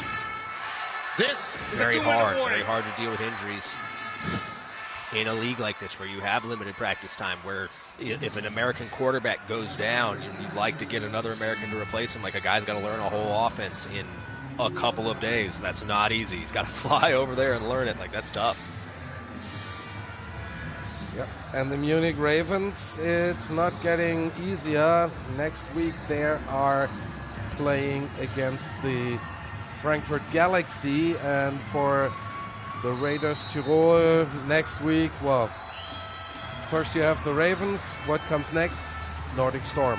So it's not going to be easy, but I have to say I had the pleasure to commentate the first matchup between the Nordic Storm and the Raiders Tirol, and the Raiders Tirol played an excellent game in Copenhagen. And one actually has to say that the Nordic Storm was a little bit lucky that they won this one. So it's going to be interesting next week. Again, here at Tivoli Stadium, next home game for the Raiders then against the Nordic Storm. But we have 2 more minutes to play here in this competition. Quick pass to the outside, finding Marvin Rutsch.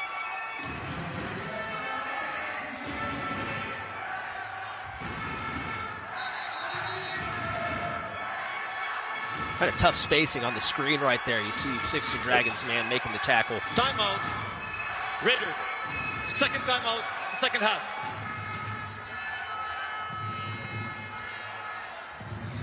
That screen runner, you'd like him to be able to use that block and get to the outside of Dragon right there, be able to play off that block. Dragon doing his best to get his man covered up. Tough rep.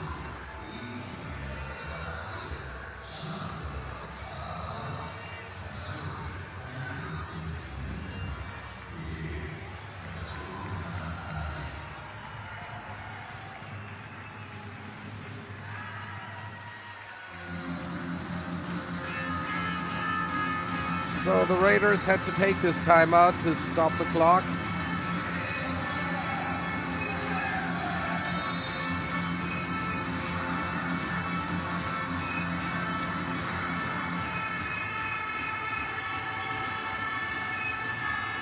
1:47 to play here at Tivoli Stadium. 3rd and 9 for the offense of the Munich Ravens. Roll out, Levi Adam. Pass back. And he finds his running back, Benedikt Pola.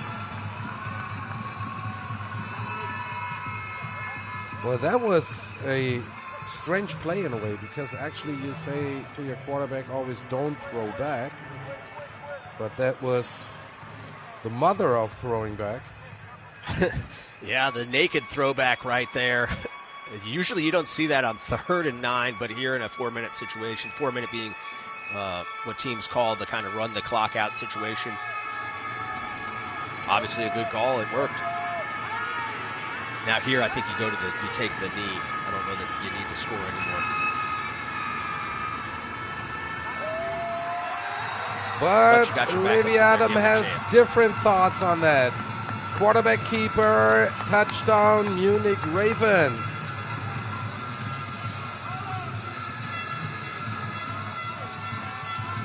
Yeah, you know, when I say that, and if this was the NFL, an NFL team is going to take the knee right there. This game is over. They've reached the kneel-down phase. Not enough timeouts left for the Raiders. But in a situation where your backups are on the field and they've got a chance to play, absolutely let them run some reps. That's good. Like you've mentioned, it's going to be valuable experience, potentially very valuable experience later in the season. PAT, snap is good, kick is not good. So one has to say it is a victory, not a big thing for the Munich Ravens. They are having the victory as expected. But the Munich Ravens showed some, well, how should I put that? Couple of missed kicks, couple of unconcentration while exchanging players. The substitutes didn't work. They had to take timeouts. So that was not the most concentrated performance by the Munich Ravens today. No, and sometimes as a coach, as frustrating as those things can be in-game, it's always good to come away with a victory and have things that you can harp on that you need to get better at, so that you're always working towards a better version of yourselves, a better version of the team. Sometimes you can kind of get a little ahead of yourselves. Hey, we can't be stopped. No, guys, we're doing a good job of stopping ourselves. We have to eliminate these mistakes. Kickoff return run by Felix Kanta. But another penalty flag.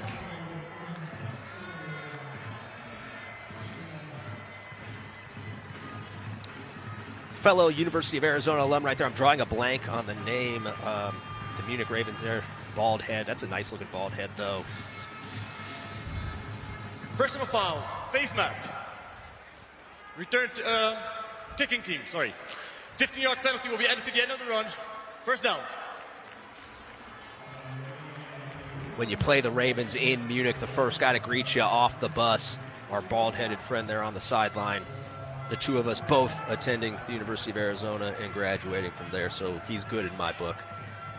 Super disrespectful. I didn't remember his name, and I apologize. But we definitely found out in that statement that Andrew Viding graduated from Arizona. Yes. University. Yeah, only 4 years, too. How about that, huh? Got a couple degrees. Haven't done anything with them, but hey, here we are. Pass over the middle, complete. And Toni Rabensteiner goes all the way. Touchdown, Raiders Tirol.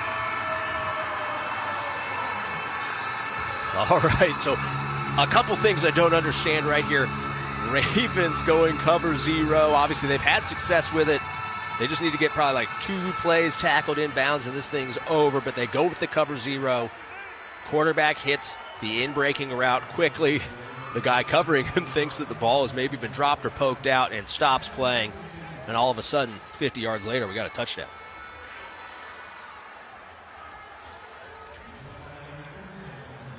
It's not over yet, baby. Let's see how this thing shakes out in the last 30 seconds. Raiders are going for 2. And they managed to get 2. So 36 seconds on the clock, and the Munich Ravens are leading this game 32-24. Now we're going to get your onside kick that matters here, Opu. This is it. If they can get this, they've got one timeout. They got to get in the end zone. They got to get the 2-point conversion. You can see there, Buckram just stops on the play. Not sure why. Not sure why they're in cover 0. Oh boy, not sure why they didn't kneel it down. He definitely thought that this ball was not caught, Devon Buckram. Yeah. So interestingly enough, they go to the kneel down phase earlier, like we're not in this situation now. A lot of what ifs. It's always fun to play that game. Really easy to play that game when you're just talking about it, watching it. A whole lot harder Tirol when you're actually has on the field. elected to try an onside kick. So there we heard it from the white hat. Definitely there will be the next onside kick attempt.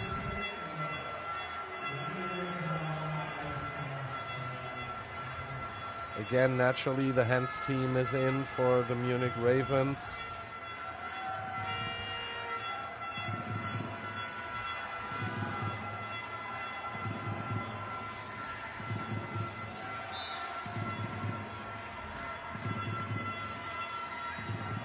No better way to kill some high tension than with a stoppage of play. Definitely. Blow that whistle, get off the field. We want to see this kick. Holy smokes.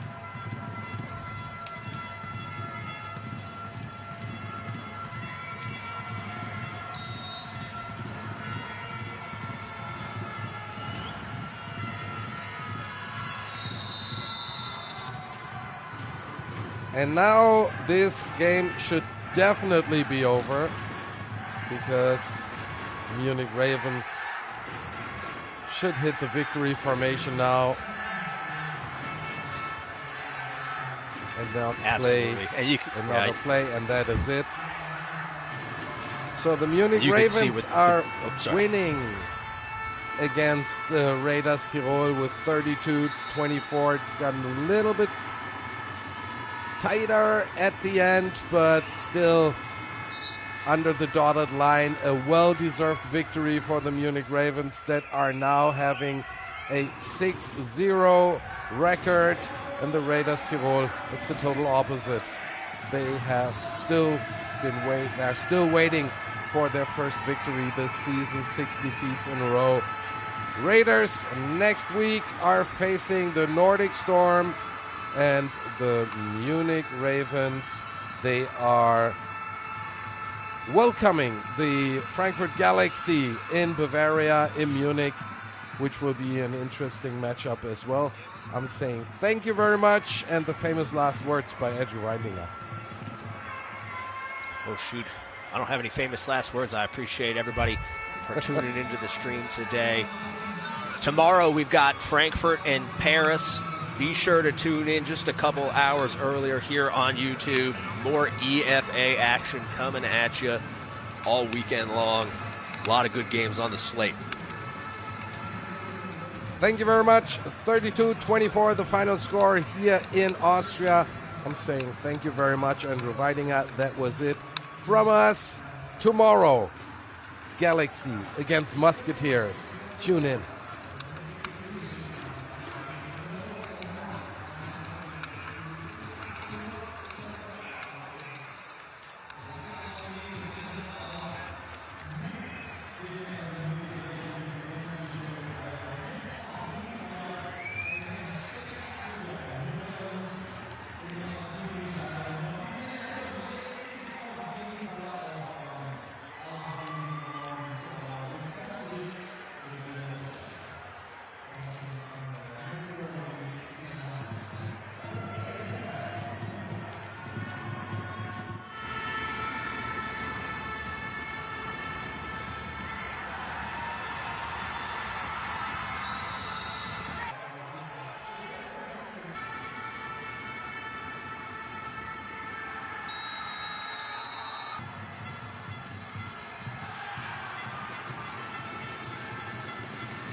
Yeah. You ready? Hey. Let's go. Back.